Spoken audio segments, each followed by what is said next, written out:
We also want to thank our staff here at Action 22. They've done a fantastic job pulling off another great event. Let's give them a round of applause. I know we got a lot of married individuals out there, married men, and I know there's two words that we all learn in our marriages right away. And those two words are yes, dear. So I say yes, dear, to 4 people in my life. My wife, my daughter, Sarah Blackhurst, and her mother. So on Tuesday, she said, oh, by the way, you're on the agenda and you're going to be doing a little presentation. I said, oh, really? This is Tuesday. And I'm slammed Tuesday, Wednesday, Thursday, and Friday morning I got here. So thank you for that, Sarah. She likes to throw me under the bus. Anyway, what she would like me to talk to you about today is the WUI and another unfunded mandate to the counties. Last year we heard Francis Concilia talk about the forced electrification bill, and we knew that that was going to be a really tough pill to swallow, because in our rural communities, we know that all of our rural communities struggle, especially this time with inflation. And Los Animas County, for instance, our average annual income is right at $28,000. And this WUI, the Wildland Urban Interface Bill, would, the language in the bill doesn't say you may comply, it says you shall comply. And we're a retirement community where the average age in Los Animas County is 64. So when you have little grandmas and grandpas come into your office, and because we're going to increase a mill levy or something, and they say, please don't let this happen because we're operating on a fixed income, how do we make this work? Well, here's another one. The WUI Code Board, which is the Wildland Urban Interface Board proposal that currently is in the works. So it's been in the works since 2019. I thought we put it to bed in 2020, but here it is again. This is a pet project of the governor's that he's going to make sure to see this through. As context, the bill proposal came out of the Colorado Fire Commission, which was created in 2019 as a stakeholder-driven group to dive into various wildfire issues the state faces. And everybody remembers Boulder, and that was a tragic event, and that's when this all occurred, was right after that tragic event. Last summer, the governor sent a letter to the commission asking them to come up with a recommendation for a statewide approach to land use planning, building resiliency in the WUI. The bill proposal we're talking about today looks to implement the Fire Commission's recommendation per the governor's direction. We're talking about this today because although this bill proposal didn't pass last legislative session, we're confident it will be coming back this upcoming session. It was going to potentially be a Wildfire Matters interim committee bill.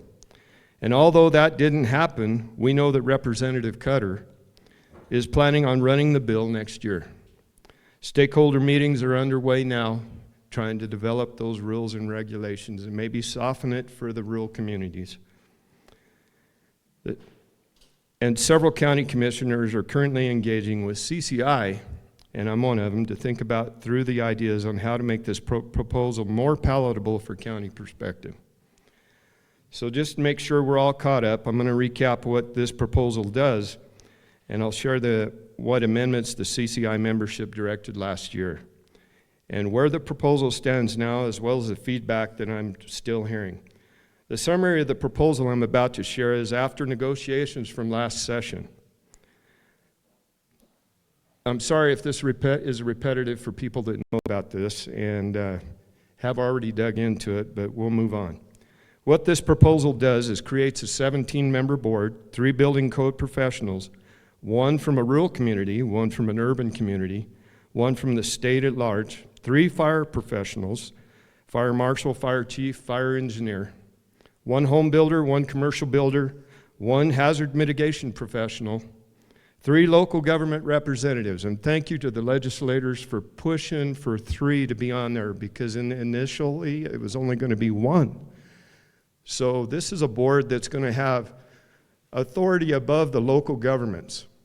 So when they are sitting up there in an unelected position, and they're going to be over, their authority will be above local governance, that's a problem.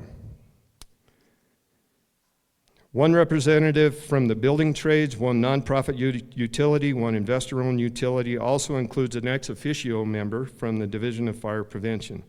The board is given several duties. It's responsible for developing a minimum WUI code by 2024, mapping out the wildland-urban interface.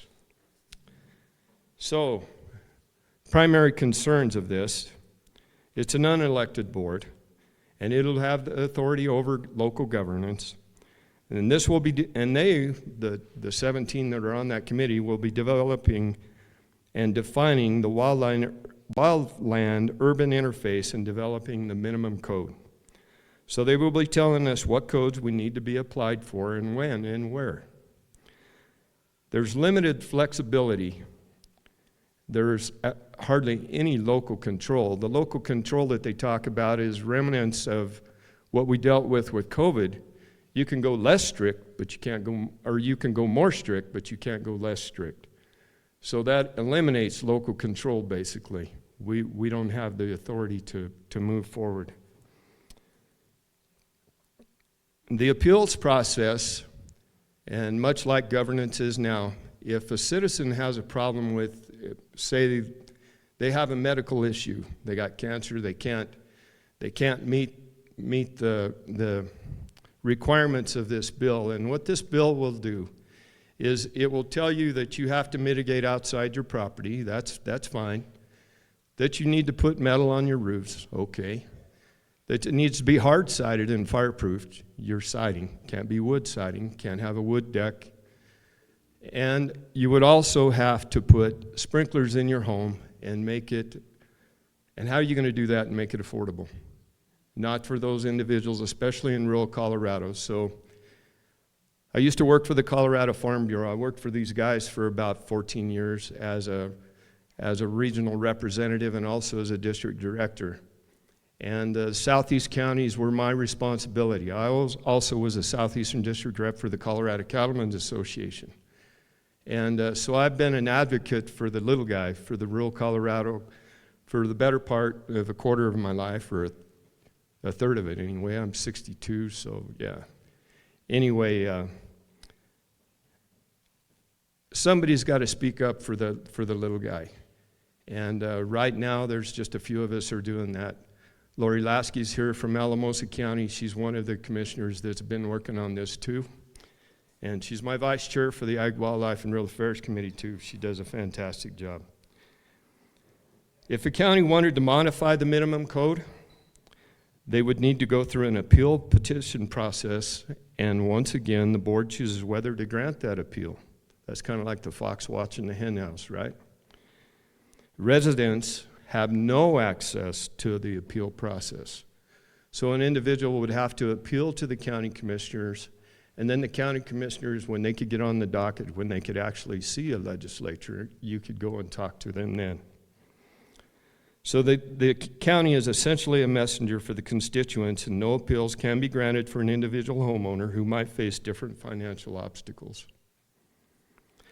My big question, another one, was enforcement. Who's going to enforce this? Are you going to make the counties enforce this? We can't afford to do that. That means we'd have to hire more individuals to help us with this. Well, if you can't, then the state will enforce it. In rural Colorado, when you come down and tell somebody that you shall comply, you know what's going to happen. They're probably going to give you the bird at the door, or they'll meet you with the rifle and they'll escort you off the property, right? Yeah, that's not going to work. And what I told them is, you can catch more flies with honey, guys. You know, if you would incentivize this, maybe through the insurance.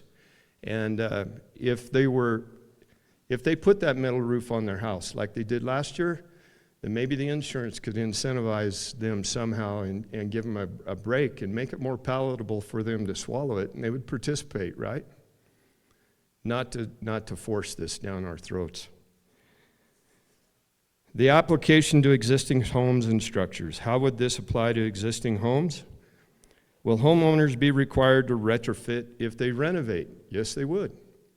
So if you want to renovate the inside of your house, you want to do some upgrades to your kitchen or your bathrooms, they would, when you went to apply for a permit, the guy that issues the building permits would say, yeah, but you'll have to comply with this new rule and regulation now and make your house fire resistant on the inside.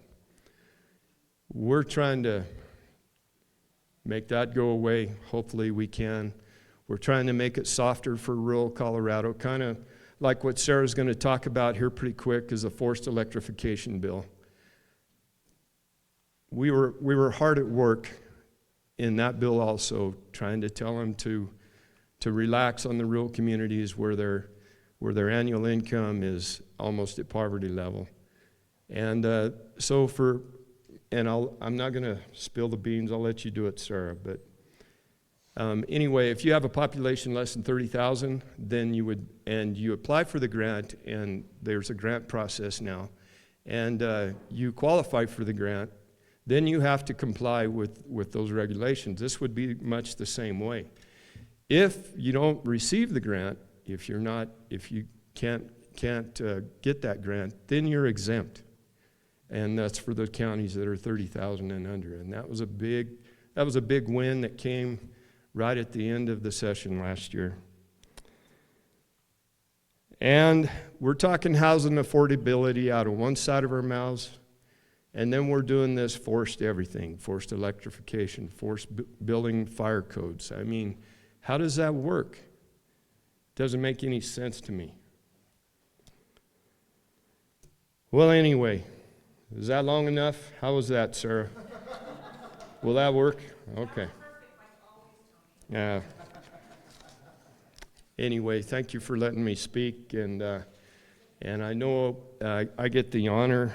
And first, I got to finish. She wrote me a little ditty here. So continuing the theme of Enduring Colorado, one of the most important duties of Action 22 and the Board of Directors is to serve as the watchdogs for those public policies that would affect our communities. They're really good at what they do. Sarah asked me to take a moment and share some information, and that's what we just did. And now it's my honor to introduce our next speaker, Ms. Ganal. She's an American businesswoman, entrepreneur, author, and elected member of the University of Colorado Board of Regents. She has launched numerous businesses, organizations, and mostly, notably, the founder and former CEO of Camp Bow Wow, an international pet care franchise. Please help me in welcoming Mrs. Ganal.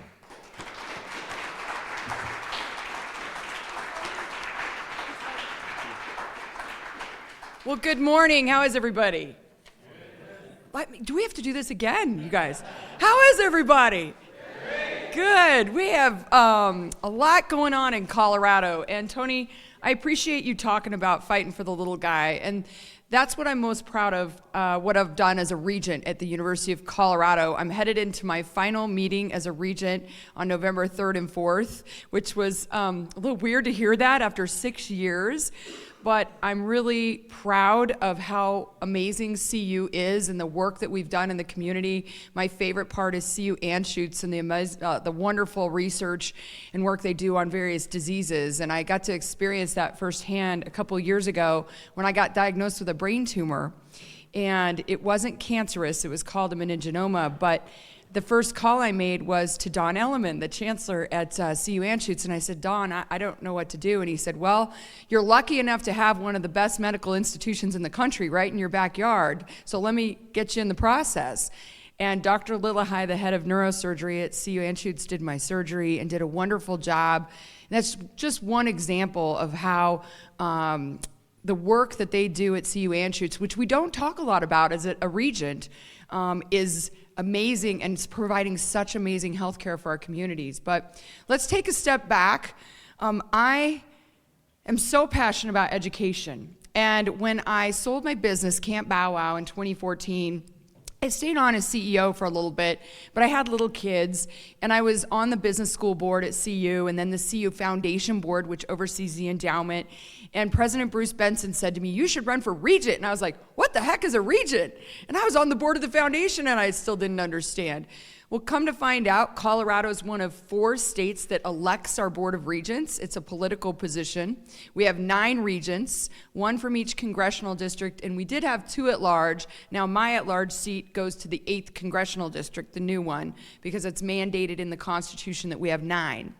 So there's somebody running up, or a couple people running up in CD8, and then I'll finish out my term at the end of this year and pass the gavel to somebody else. But I think back to when he asked me to do that, and I thought, higher education is so important. I'm so passionate about college and universities, and I was so blessed to get a scholarship and be able to go to college when my folks didn't have a lot of money. So I went in thinking, this is the way we're going to solve education. But after I really got into the front lines and the meat of how we're teaching our kids, I found that we have to go back farther to K through 12.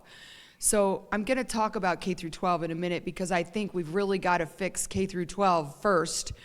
If by the time they come to college, there are a lot of things that we just can't address. We're supposedly not allowed to do remedial education, but a lot of the kids that come to CU from in-state, don't know civics. They can't read very well or write very well, as evidenced by the stat that 60% of our kids in Colorado in K through 12 cannot read at grade level right now. And even worse is 95% of African American and Hispanic kids in Denver cannot read at grade level. That is a tragedy, and that won't bode well for us at CU. It won't bode well for our kids getting into the workforce and doing great things. But let's take a step back and talk about higher ed. One of the key metrics we look at in higher education is graduation rates, like how many students are actually graduating, because if we want to lower the cost of college, the best thing you can do as a grandpa or a parent is to make sure kids know what they want to do when they go to college. Maybe if they don't, send them off to community colleges here in Colorado are great, but if they want to be an engineer or a doctor or they're not sure, have them go to community college, junior college, do some online to really figure out what they want to do before they commit to going to a 4-year program. And the beauty of this is that if you know what you're going to do and you can graduate in 4 years, and you can keep your student loan amount pretty low, then it's an incredible value. Tony, what is it, $1 million in increased pay? More than that now? What is it? 1.2 million over your lifetime. But there's also, a lot that goes into getting that degree in 4 years. There's room and board, there's the expense of figuring out, how you're going to pay if you can't get all, the student loans enough to do that. So the other thing you can do to reduce the cost of a college education is make sure in high school that you take AP credits or concurrent enrollment, which is where you can take college credits while you're in high school. That's a really effective way to lower the cost of college and graduate in a quicker way. Finally, as far as parents and loans, and you hear about the student loan mess, right? Like people have hundreds of thousands of dollars in student loan debt. Well, undergraduate students actually can't get that much in student loans. It's about $29,000 a year that you can get in student loans, or overall, over the 4 years. But Parent Plus loans and graduate students can get pretty much unlimited amount of loans, and that's where you run into trouble. So parents have to be really conscientious about that. So if you want to keep the cost of college low, this is what I've learned, you want to go into your 4-year degree knowing what you're going to do, and you want to stay committed to that throughout the course so you can graduate on time. You want to take as many classes in high school as you can, and you want to make sure that parents don't just go crazy and get a bunch of loans to pay for things. Maybe you can work or do a work-study program to chip away at those costs. And if you can live at home for a little bit of that time, that can help as well. So why has college gotten so expensive? Well, I have a few thoughts on that. First and foremost, we're in an arms race in a lot of ways. We've got to compete with a lot of other universities and colleges around the country. So you have to build big, beautiful buildings. You have to have an amazing athletics program. You have to have a lot of student success programs or extra stuff that students want to be involved with. And, that's become very expensive to fund. The other thing that happens is we've hired a lot of administrators to take care of regulatory things, mandates, different initiatives that we're taking care of. One of the things that I've been really passionate about at CU is diversity and equity and making sure that the dollars that we spend actually move the needle on that. And I've asked for an audit for a few years of the programs, like how are we spending the money, what's the return on investment, are we really moving the needle? And it's been a tough conversation. We've hired a lot of administrators to help solve this problem, but I'm not sure that that money is moving the needle right now. And hopefully on my way out, I'll see that audit finally get done. It's taken about 4 years to actually get the progress going on that. But it's really about my passion, which is making sure that the dollars that we have are spent in the right way and moving the actual needle and making sure that we do have diversity in the university system and that the kids across Colorado can go to CU and afford it. One of my passions, as you know, is diversity of thought and making sure that we have freedom of speech, academic freedom. And one of the ways I've fought for the little guy at CU, because there are not a lot of conservative faculty at CU or conservative students who will speak out, is to have their back and make sure that they feel like they have a voice. So I was able to help push through free speech legislation at the Capitol to get rid of free speech safe zones on our college campuses. I was part of the fight to bring civics back into higher education, like true civics, not activism civics, but the Constitution and the Declaration of Independence and the founding vision of our country. John Carson fought very, very hard for that, and we were part of that. And then also making sure that that faculty members felt comfortable speaking out. But really the problem has been the conservative students haven't felt comfortable doing so. And it's really the other students. There's been, most of the issues are not with the faculty. The faculty at CU have overall been wonderful and very inviting and encouraging of different opinions and views. But there's a lot of tension and frustration with conservative students and liberal-leaning students about speaking up in the class and getting told to quiet or their opinions aren't right. And so that's been a passion of mine. I started the Free to Be Coalition back early on as a regent to bring healthy, feisty debate back to college campuses. When I first got there, I said, well, where's our debate club? And there was one on the website and there was one in a Facebook group, but there were no kids meeting or doing it. And so we worked really hard for a couple years to get students to show up to debate, and we'd offer pizza, free food, you know, the whole thing. And they were terrified they wouldn't do it. They were afraid they'd get videoed, or they were afraid that they wouldn't be liked by other students. And that broke my heart. So what we decided to do instead was to model debate, and we brought some really cool debates to the CU campuses, like Nigel Farage debating Vicente Fox, the previous Mexico president, about globalism versus nationalism, or we brought Bobby Kennedy Jr. to debate Alex Epstein on the moral case of fossil fuels, and just tried to show the students what collaborative, feisty debate looks like, and they could still walk off the stage shaking hands with a smile on their face. And that continues to be one of my passions. The other thing we've got to address is the mental health crisis among our kids, and it's really bad at the university level right now. They were affected in a very grave way by the shutdowns, the quarantines, the mandates, and doing classes out of their dorm rooms. And so we're seeing that now on the front lines. We have one of the highest suicide rates for teens in the country here in Colorado, one of the highest drug addiction rates for teens in the country here in Colorado. Yeah, it's tragic. And we're getting to be known as the drug capital of the country. A lot of kids come to Colorado to go to school because of marijuana. And I'm not saying we should put the genie back in the bottle. I respect the will of the voters, but high-potency marijuana is one of the most critical issues that we're not talking about. Butter, shatter, dabbing, like all of it is destroying our communities and our kids. There is no cap on potency levels in Colorado. There are no caps. So this is not the pot of old, of the 80s, where, you know, it was 2 to 3%. This is 25, 30, 40%, and it's causing psychosis in our kids. It's causing psychotic breaks, a lot of suicides. 50% of completed suicides of kids in Colorado, they have pot in their system. So something is going on there. And then, of course, fentanyl. And fentanyl is the poison that needs to be the #1 priority that we're facing in Colorado. We're sitting in Pueblo that has a terrible crime and drug problem, one of the top 10 in the country from that study that I just saw. And Here's the thing. Kids are not dying of fentanyl overdose. They're dying of fentanyl poisoning because they don't know the drugs have fentanyl or they're laced with them. They'll go to a party and they'll take a Xanax or an Adderall and it's laced with fentanyl and they die. And I have talked to many, many families who have lost loved ones, kids that are in college, kids that are in high school, that are experimenting like many of us did in college and high school and dying. And this has got to be one of our top priorities.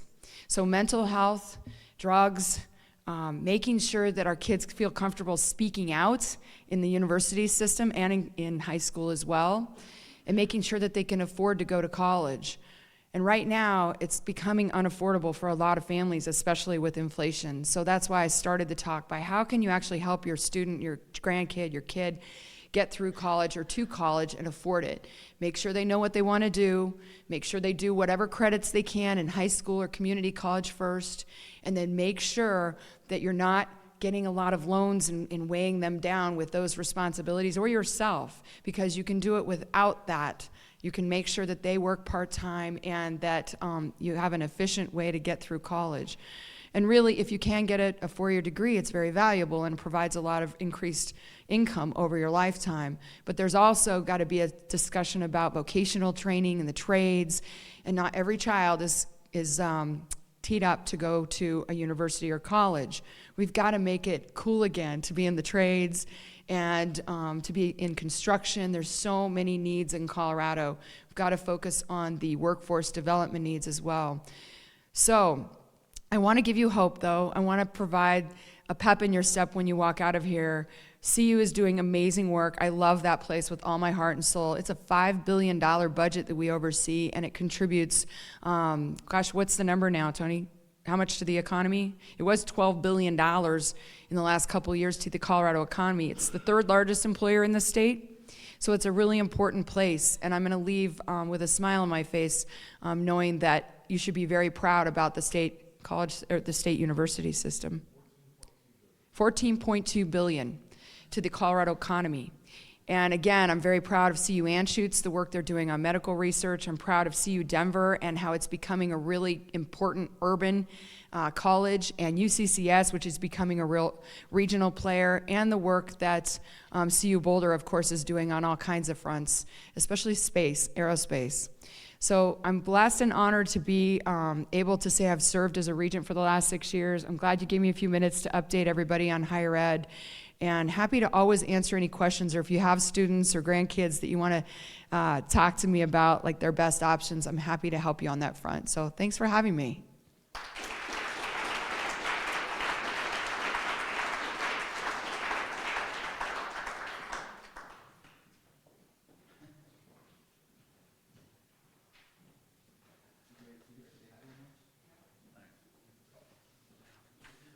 Thank you, Heidi, so much. Thank you so much for being here, for being part of this meeting the last 2 days. Thanks to all of you for being here. And we also want to say hi to Timmy Blackhurst up here in front, representing FFA for us.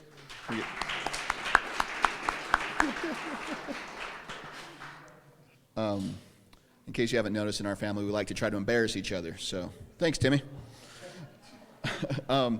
So for those of you following along on the agenda, we will get to hear from Sarah Blackhurst, in case you were wondering. But first, we actually would like to invite Charles Bogle up to speak to us. We had our housing summit in April, and this, of course, we love creative solutions and innovative ideas. And so we asked Charles to come and share, kind of as a follow-up from the housing summit, some of his ideas. Thanks, Charles. Wanted to let you all know, some of you that were at the housing summit, we introduced the idea of and the issue of wastewater resolution with our communities and how that can affect our housing shortages. I do have a summary. I challenged my operations. I happen to also be the chairman of the board of Round Mountain Water and Sanitation, which is the water and wastewater service for Westcliff and Silvercliff and Custer County. We've been working now almost for 7 years towards trying to get off of CDPHA's bad actor list as it relates to our wastewater resolution. we came up with an answer better than a year ago that was only $14 million for our district, which has less than 700 customers. And it didn't take us long to figure out that that would basically bankrupt us. The good thing is that we had a friend that came in and said, have you ever heard of electrocoagulation? And we said, what? And I finally got, after better than a year, where I can say that without stumbling. But it's an answer that instead of $14 million for our district, it's more like $3.5 million. And that's a pill that we can swallow.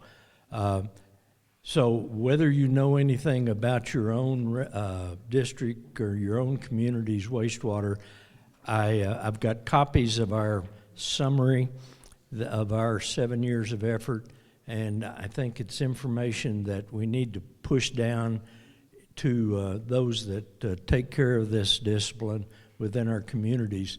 We're working with CDPHE. We basically in Custer County are the lead element in the state to get this technology approved for use here in Colorado.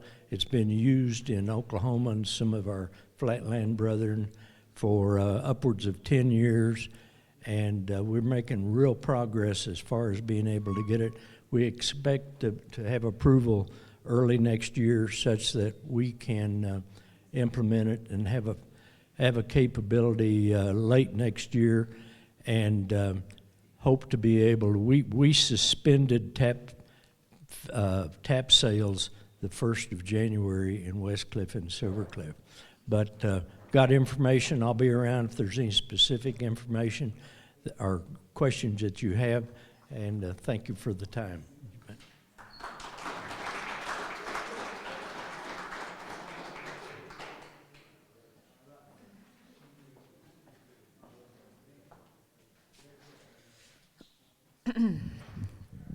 Hi, Timmy Blackhurst. So I have to tell you that you guys know my husband's a teacher, and we go to Rye. Timmy represents the 7th generation on my mother's side to have lived in Rye, which is significant. FFA has become very competitive in Rye. So he went after that because you have to apply, and they only take about half the applicants from the 8th grade class every year because they just don't have a big enough facility to do that. They can't pay the teachers to do that. But if I had my way, Rye would be turned into a sort of charter school that was FFA driven. But Timmy went and he did the application for it, and his brother Tommy did as well, and they got in, but it was in large part because he knew things from being my kid and being a part of some of the discussions around the kitchen table that other kids, he had a little bit of an advantage, let's just say it that way. So, okay. I was texting just now with my good friend Mike Kruger. I don't know where Mike's at. Oh, hi, Mike. Hi, there you are. You're sitting next to Timmy. With Mike Kruger. Mike Kruger is the CEO for Colorado Solar and Storage Association. Whew. Thank you. And he was a little bit worried about our comments, and I said, don't worry, just trust me. If you look at the agenda, you might not see at first glance what I'm trying to do today, but Saturday is my favorite day because we get into the issues that I really want to talk about, and how all of this intersects. So this is very thought out and prescribed. So don't worry, Mike, it's okay that you do solar. We all forgive you. Somebody said sheesh over here. Mark does not forgive you. So here's the thing. I see a future for our Action 22 footprint in particular that is completely energy centric.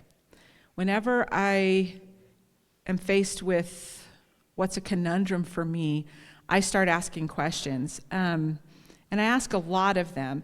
My brother will tell you that I'm a Socratic bully. So while sometimes it's relief to gather information, sometimes I will ask a question to mess with your head. So this is going to be a combination of those things. So let's talk about energy policy for just a second. With regard to what we're talking about with energy policy, what is actually the objective? If you know us well, I have a problem with focus. So I have to start out with anything that I do having a clear objective. So this is my first question. And I'm going to say it again, and then I'm going to go through the rest of these. With regard to energy policy in Colorado, what is actually the objective? Is it reducing carbon emissions? Is that actually what we're trying to do? If so, which aspects of that strategy towards is worth discussing? What aspects of it are worth discussing? Are we trying to achieve 100% green energy, or are we trying to achieve 100% renewable energy? Colorado, as a state and as citizens, what is truly our responsibility toward reversing climate change? And what's our responsibility to Coloradans? Did you know that Colorado only contributes 1.7% of the total carbon emissions for the entirety of the United States? Are the decision makers thinking about this or taking this into consideration when they're making decisions? And why are decision makers making those decisions? After all, isn't that something that we should be deciding together as a group? Of that 1.7% total carbon emissions that Colorado is responsible for, what precisely is responsible for each of those emissions? Is it transportation? Is it heating homes and businesses? Is it producing electricity? With big efforts now being made against natural gas, how much does eliminating natural gas from our energy portfolio actually reduce carbon emissions? And reducing or eliminating natural gas, is that what they're talking about with just transition? Or is it something that we need in order to make electrification work? When you read the EPA report on reducing emissions, they list actually natural gas as the most effective tool for this kind of transition. Is the EPA incorrect? If we don't know the answer to those two questions, how could we possibly be held accountable either for negative or positive impact? How can we track progress if we can't answer those other questions? Is the intent not to track progress and make improvements? Should we mandate an economic impact study alongside environmental impact studies? And along that same vein, should we be including an ROI or return on investment in those studies? If we did that honest investigation, could it possibly yield breakthrough technologies while making sure that efforts have a positive bottom line both on the environment and on the economy? Why can't we strive to be the environmental technology leaders? Let me say that again. Why can't Colorado be the environmental technology leaders? And what, without calling anybody names, is the alternative to that? With regard to both cost and development, the price tag inflicted on the end user, what is the cost-benefit analysis for that? Is that being considered, and is that requisite to anything that's being put forward? So let me say it a different way. Are we doing a cost impact analysis for end users for these technologies that are being imposed? And what will it actually cost? What impact are new regulations having on the housing crisis? When compared to past initiatives like asbestos abatement, how much are regulating every aspect of building exacerbating that crisis? So we know about the statewide building that just happened. We're seeing another one that Tony talked about in great detail. Now consider a few years ago when it was asbestos abatement. we're adding and adding and adding onto the crisis, and we can't figure out why we have a housing crisis. When considering the overall cost, would it not be more prudent to invest in the technologies that will make energy cleaner? Why is an all-of-the-above approach for clean energy not the primary objective? And why are we making renewables the only option? If we are really serious about being the leaders in our country for clean energy, why would we pigeonhole ourselves into one option? Is the investment and focus on energies like geothermal not being more rigorously pursued because they don't make as much money? Does the United States, and indeed Colorado, not already employ the cleanest practices in energy production? And if so, why would we ever trust another country, especially like Venezuela or Saudi Arabia, to produce energy for the world? How is that helping the climate? If protecting the environment is the moral right, then how can passing the job of clean energy production off to someone who does not have the same morals that we do with regard to this issue ethically okay? Are we really okay to outsource something this important to adversaries? So let's talk about intellectual integrity. I had a really, really wonderful discussion with Adam Frisch. If you watch Making Action Happen, or if you listen to Making Action Happen, go back and listen to that. It was really inspiring to me. So let's talk about a term that he used, intellectual integrity, for just a moment. When we pat ourselves on the back for a push toward electrification, are we honestly taking into account the impacts resulting from things like battery production? If we are serious about finding real solutions, why do we not engage the ag community in this discussion? Have they not been the stewards of the land for generations? Is there anybody who knows how to do this better than the ag community?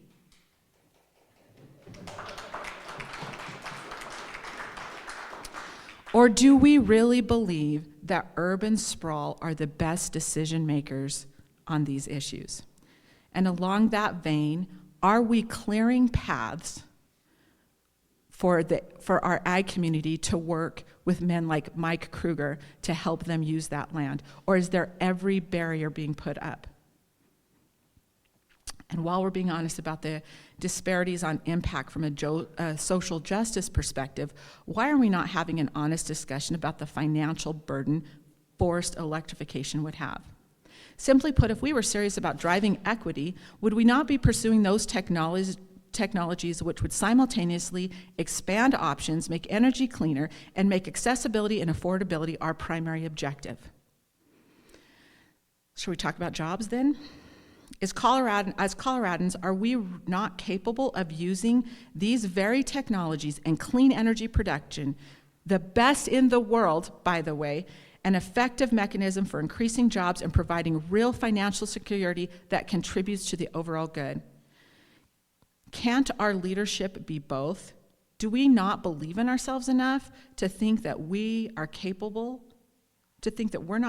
of doing all of those things?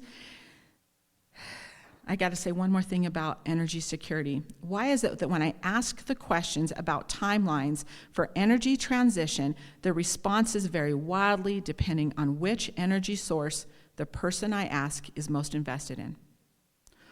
Or how about this one? Why have we allowed energy to become a partisan political football? I'm not blaming politicians.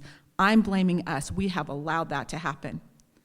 And what happens in the middle of the winter in Colorado when a grid collapses after forced electrification has eliminated other heating sources? How much damage and loss of life has to happen before forced electrification, becomes unreasonable? I'll tell you what happens. The grid goes down, my mom is moving in with me, and I'm coming after all of you. So what are the unintended consequences or other negative impacts that occur when the grid does go down? And why is that? And so the grid going down, Why is that one of the biggest fears from a national security perspective? And why are we putting ourselves in a position for that to be self-imposed? So, what difference would we actually be making overall if we forced electrification across the board instead of working with each other to come up with those solutions, to be the leader in driving those technologies and those collaborations? And how far, for that matter, are we really away from net zero natural gas? Is it really justifiable to disregard a clean energy source even when the greatest scientific minds and innovators of our age are embracing it because it does not fit into an outdated political agenda? Do you guys all know what I'm talking about right now?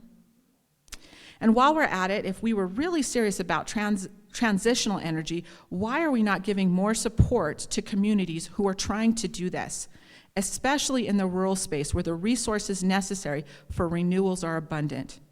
How is, in anybody's estimation, additional regulations and unfunded mandates helping anyone who is trying to transition to cleaner energy? Do people who drive these kinds of mandates really believe that anyone is not looking for cleaner, more affordable energy that blesses our economy instead of hurting it? And why aren't regulations like clean heat plans or statewide building codes being tried out in specific regions who want to try this out so they can discover any unintended consequences before something is rolled out and imposed statewide? And for that matter, why isn't there something in these regulations or legislation which would provide a rollback in the case of unintended consequences? Have we never witnessed any unintended consequences to rules being imposed on Coloradans? Can we not think in terms of energy security going hand in hand with emerging and innovative technologies? Can we not provide cleaner energy while expanding our economy and easing the burden on end users? Can we not imagine more for ourselves, believe more in ourselves? Can we not challenge ourselves and our capabilities? Can we not embrace our own potential of true leadership in clean energy space? In my heart, I know that we are capable of doing that. I do not doubt it for a second. Something incredible happened here last night. We had 12 candidates in the room.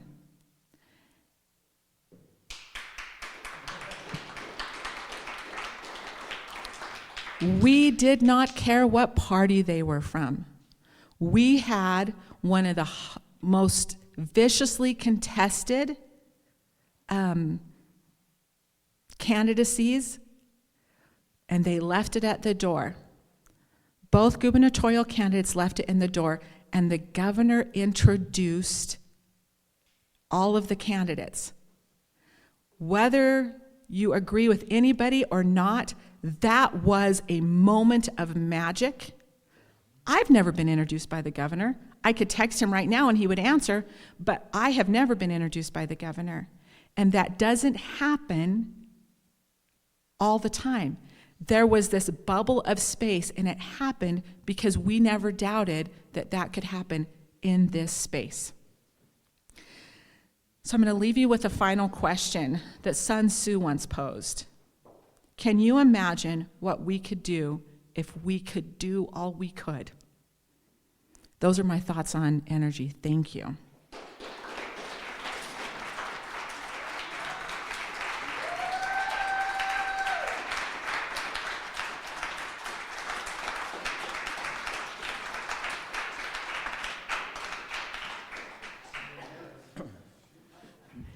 Tony leaned over to me and said, Polis learned his lesson and just said, yes, dear. So we all can be taught. Hi, Timmy. How you enjoying the meeting? Good. So, yes, Sarah is a Socratic bully. The other day she asked me, she goes, do you think it would be possible for me to stand up there and ask 15 minutes of questions? I wanted to challenge her not to. It probably would have been tougher. She is a Socratic bully, but I just told her just now, we're actually, as you guys know, we announced yesterday, there's a QR code on your agenda. instead of having a published booklet of a resource guide, we're actually going to have it online. And we're actually going to include Sarah's list of questions in that resource guide to give all of you ammunition as you go forth and have these meetings and have these discussions that do concern these big issues. We'll give you guys some free ammunition to take with you. And now, of course, we have another big issue that we always discuss and always should be cognizant of, and that's water in Colorado. And so we have one of our resident experts, Marianne Goodland, who's going to talk to us about that. Give her a round of applause.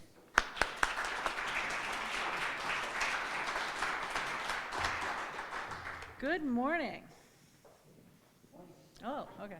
I will acknowledge that I am a water expert only because I write about it and I ask a lot of really smart people who are a lot smarter than I am, including some of you in this room, about the issue. I have been fortunate enough to write about the issue of water and water law and how our legislature deals with it since about 2010. That started to escalate quite a bit as the drought has gotten worse in our state. In this year, Colorado Politics, which is the publication I write for, I'm their chief legislative reporter and their chief water reporter when the legislature isn't in session. The Colorado Politics and the Colorado Springs Gazette, and we're all one big, more or less happy family, took a deep dive into the crisis on the Colorado River during this past summer. And the story that I wrote that was the sort of big wrap-up at the very end of that series is part of your booklet that you can access through that QR code. The series started in June, just as the commissioner of the Bureau of Reclamation, Camille Touton, was sitting in front of a U.S. Senate committee telling the Senate Natural Resources Committee that she wanted a 2 to 4 million acre-foot cut in water on the Colorado River, which even the folks who are in charge of dealing with that in the 7 states didn't know that she was going to ask for that. I will tell you, that went off like a bomb. She gave them 60 days, the 7 states, 60 days to come up with a way to save 2 to 4 million acre feet of water. And if the states didn't come up with it, she was going to do it. Or the Bureau of Reclamation and the Department of the Interior was going to do it. That did not happen. The 60 days came and went. Arizona and California came up with, or Arizona and Nevada came up with an agreement on 2 million acre feet, and California said no, because that's what California does. And the 4 upper basin states, which includes us, came up with a 5-point plan that did not contain any ideas on how to save even 1 acre foot of water, much less what was being asked for. You know, part of the problem here is how we got here in the first place. We've been under the Colorado River Compact now for 100 years. This is 2022 is 100 years. And one of the big issues is that when they set up the compact for the 7 states, they said there's going to be probably 18 million acre feet of water available every year. And that was a very big guess based on an extraordinarily good couple of years before the compact was written that turned out to be woefully overestimating what was actually available. And it was based more on economics and politics than on actual hydrology. What the river can support in a good year is the 15 million that is in the compact. Right now, we're between 11 and 12, and now you see why we are in such trouble. So in the 23-year drought that we're in means the chickens have come home to roost, and we've got to do something about it.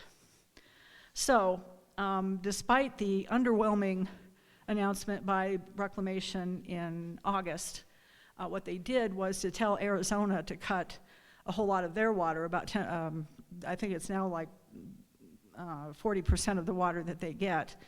They have the most junior water rights. But that was agreed to 15 years ago in an agreement known as the Interim Guidelines that all 7 states and Mexico signed into. So, despite the fact that Reclamation did not bring down the hammer and the 7 states didn't come up with an agreement, we are seeing some great signs of progress.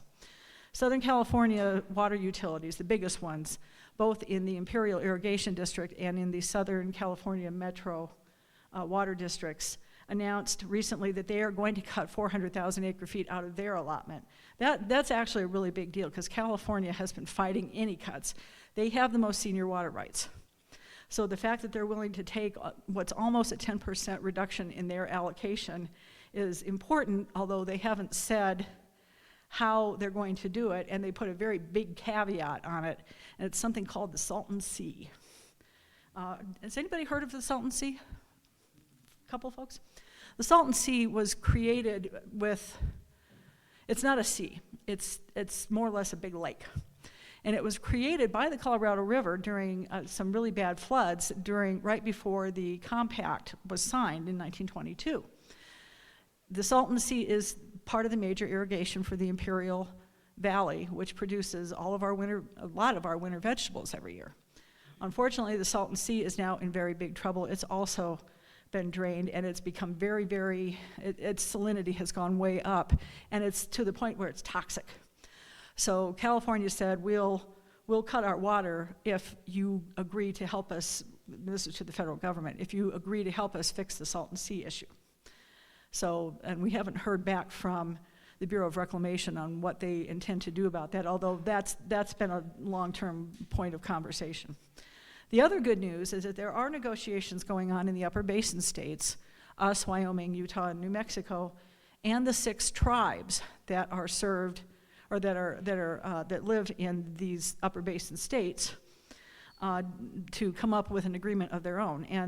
And the fact that the tribes are now asserting their rights to the water in the Colorado River, which they have not really done. On paper, they own about 30%. And the Biden administration is listening, so they are now at the table to, at least in the Upper Basin states, to have this conversation about how to conserve the water. Now, so what does the future look like?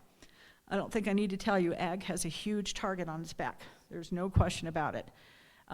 When ag uses 70 to 80% of the water in the Colorado River, everyone's going to be looking to ag for the solution. There are others, but the big one seems to be demand management. And that's been very controversial. I expect most of you are familiar with some of the statewide conversations that have been going on around that. But that's voluntary, temporary, and compensated conservation. And I know some of you are sort of doing demand management without getting paid for it, which is, and so what, there was a call for demand management when the Commissioner of Reclamation came out with her announcement. And here in Colorado, our State Water Conservation Board had been looking at it, and then they put it on hold. I don't think that hold is going to last much longer. They have to talk about it. If you're not in ag, what demand management looks like is paying a farmer or rancher to use less water. And for agriculture, what that means is fallowing land, using different kinds of irrigation, rather than flood irrigation going to pivots, for example, or growing less water-intensive crops.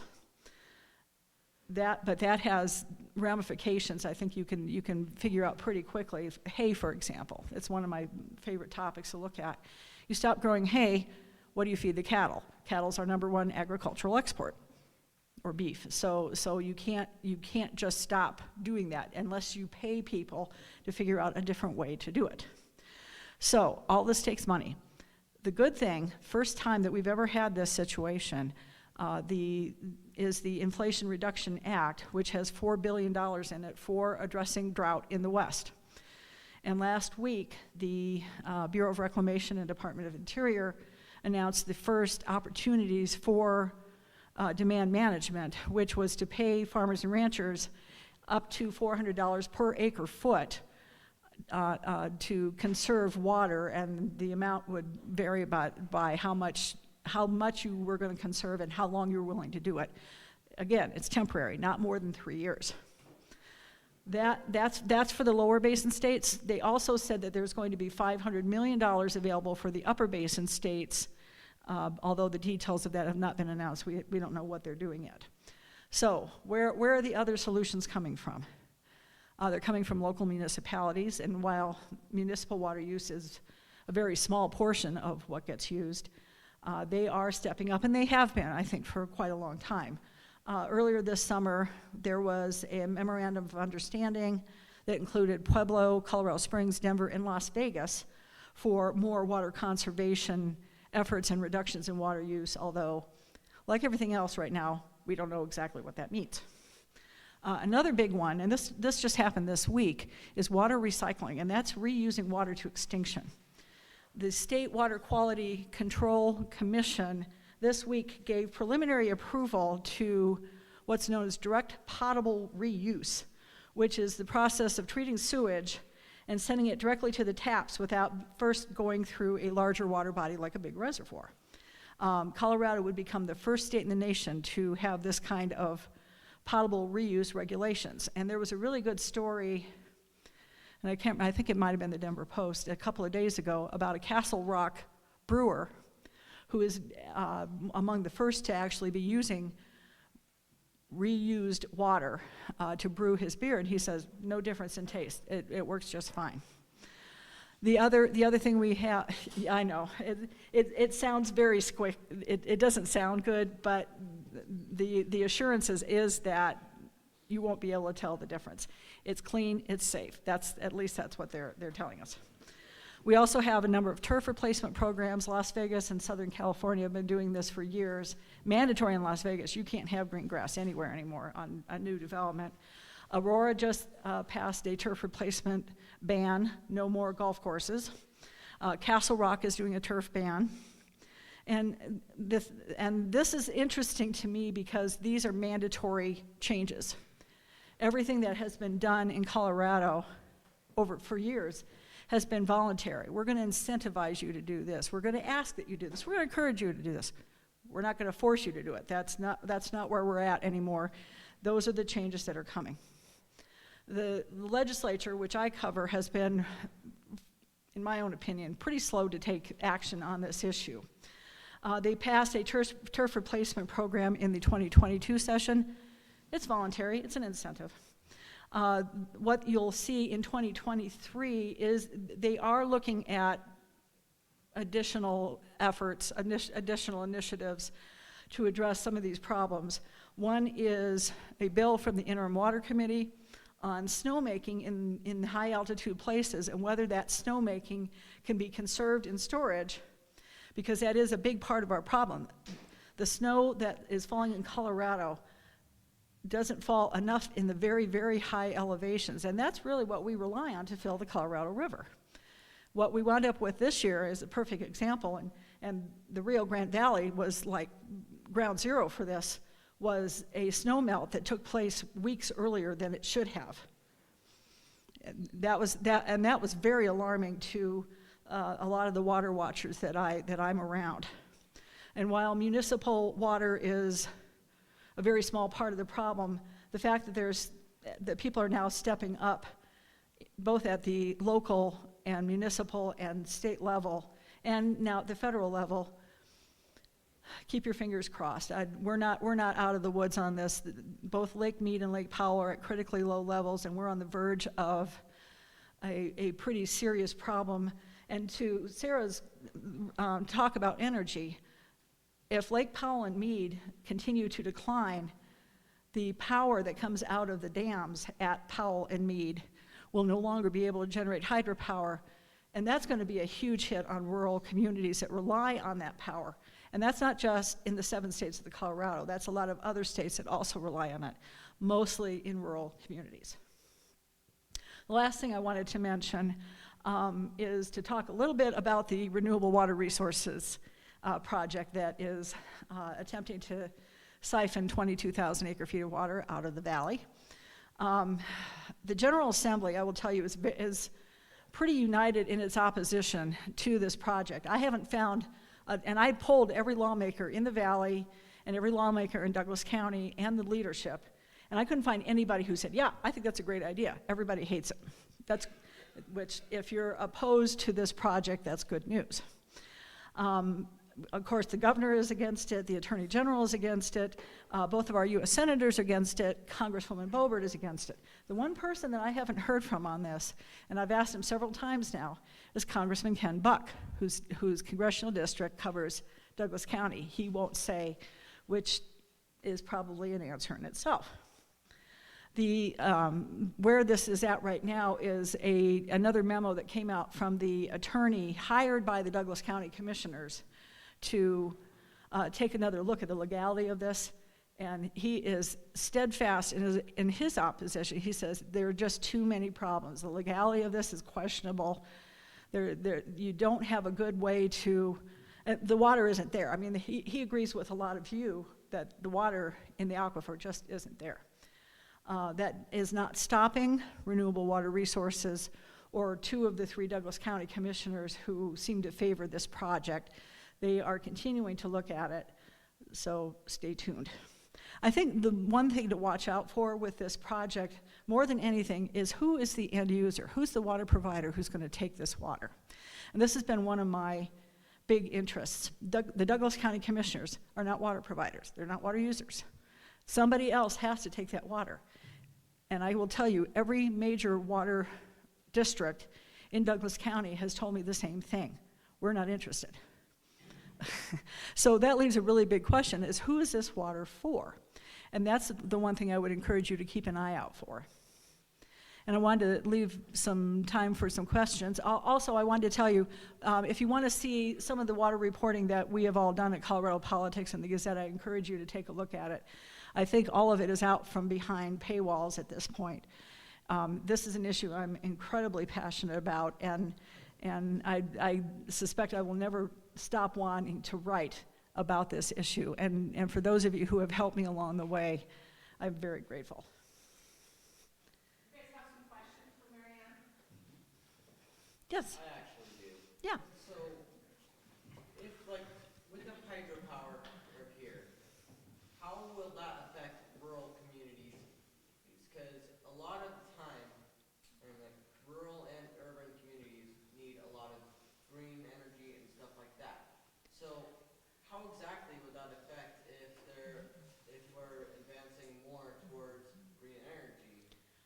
There isn't enough green energy right now to supplant the hydropower that would be lost from from Hoover Dam, which is on Lake Mead, or the Glen Canyon Dam, which is on Lake Powell. And what we have heard is that the energy will have to turn to other sources, and that's coal, which is not, the environmentalists aren't crazy about this, which is why I'm sort of waiting to see a big groundswell from the environmental community to do something to save Powell and Mead, just so that there isn't a return to using fossil fuels. But right now that is the only solution. Who are you? That was an excellent question. Yeah.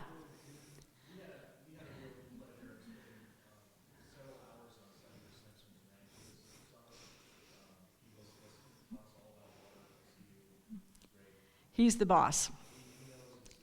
He does.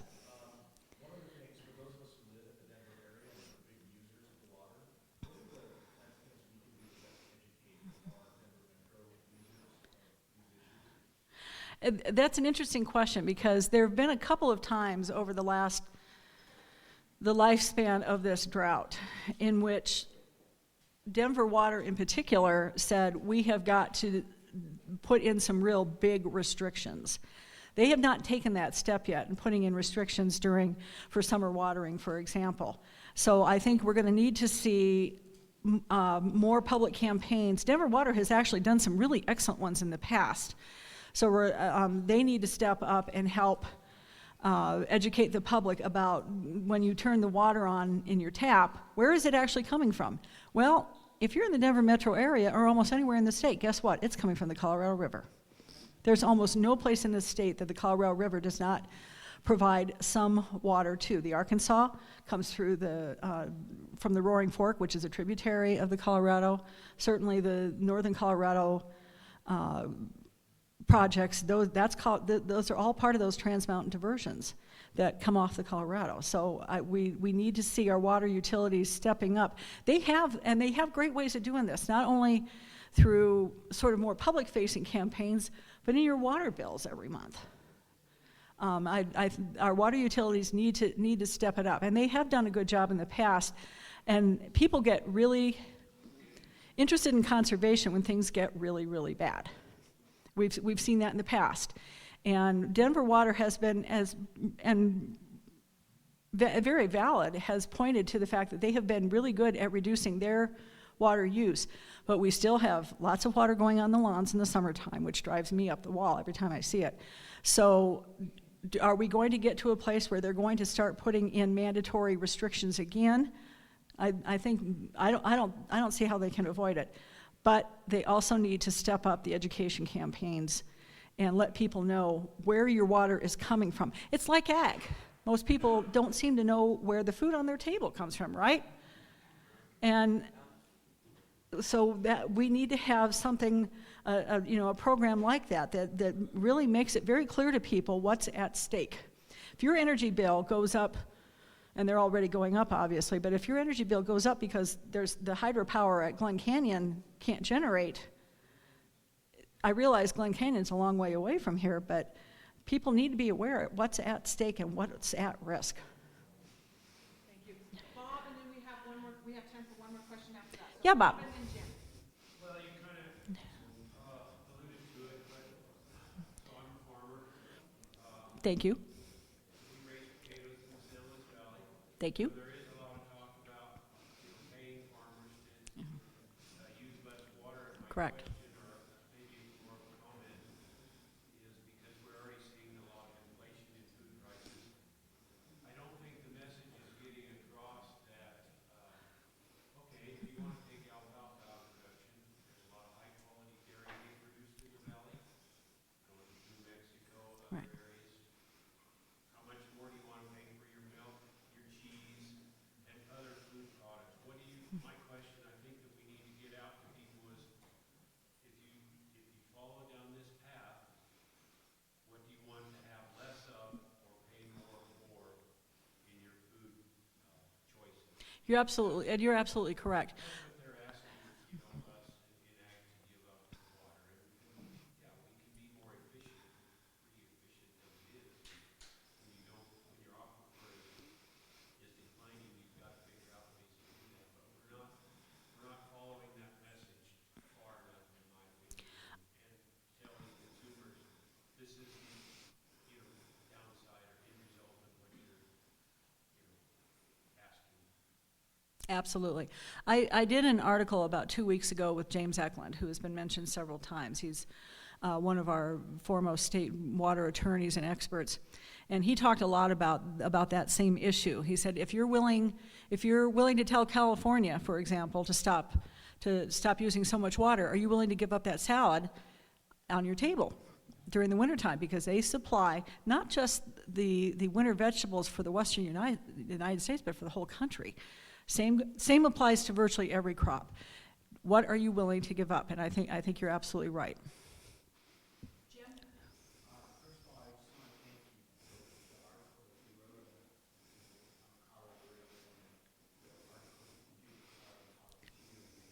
Thank you. But I think the reality of it, you talked about demand management. Correct. Demand management in San Luis Valley since 2002. But you're not getting paid for it. No, well, in some ways we are. But like subdistrict number 1, which is about 170,000 acres, there's over 40,000 acres now that are in some type of conservation program. So to Bob's point, how much more can we contract and still have the food we need to eat? And that's just one part of the country. And the whole western United States is based on this. Right. And you hit right on the head. The whole front range, they have no concept that their water all comes from the Colorado River. Most of them really don't understand. We are in a very, very dire situation, and one that cannot be allowed to get any worse. But the big question is, how do you fix it? And the solutions are slow to come. So thank you so much for letting me talk for a few minutes about this topic that is so close to my heart. And if you have any comments, please come see me.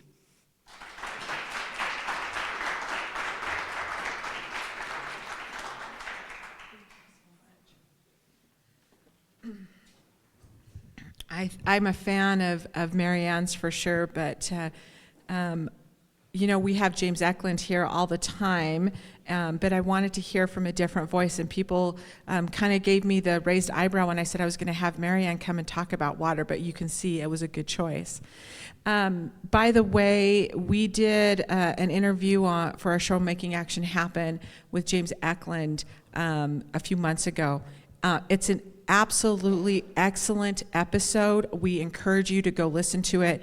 It's on, if you're not already a subscriber to the YouTube channel, please go do that so you can get all of our content, but also you can get it on the Voice America Network, that's that nationwide network, or any major platform if you look up Making Action Happen, whatever you listen to your podcasts on.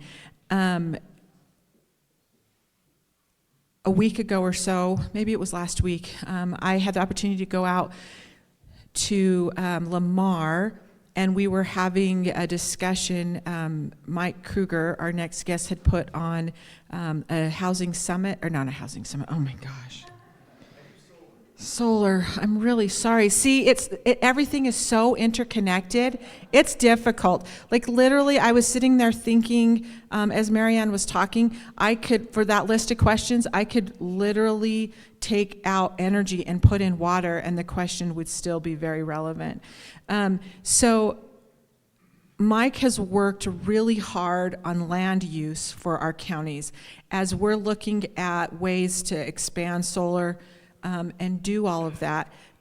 He's put in a lot of time and effort, but I was particularly touched that he was sitting down with these county commissioners and having this conversation. He's put together an amazing guide for this, but my biggest takeaway and the reason that I can tell you Mike's a really good guy, even though he's going to talk about we have to go all electric, is that he really stopped and listened to what we can do for our ag community and landowners with regard to helping them do this and helping those counties that do that. So please listen with an open heart and an open ear to my good friend Mike Kruger.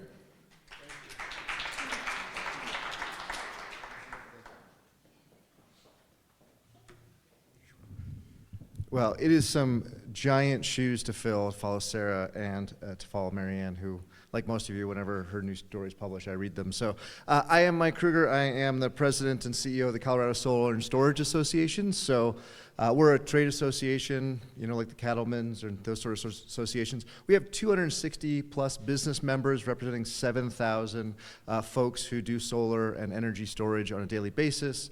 And it is a real pleasure to be here. As Sarah's mentioned, we've worked together on multiple items in the past. She did 15 minutes of questions, which is amazingly laudable. And then Mary Ann teed up nicely with talking about resource and resource concerns.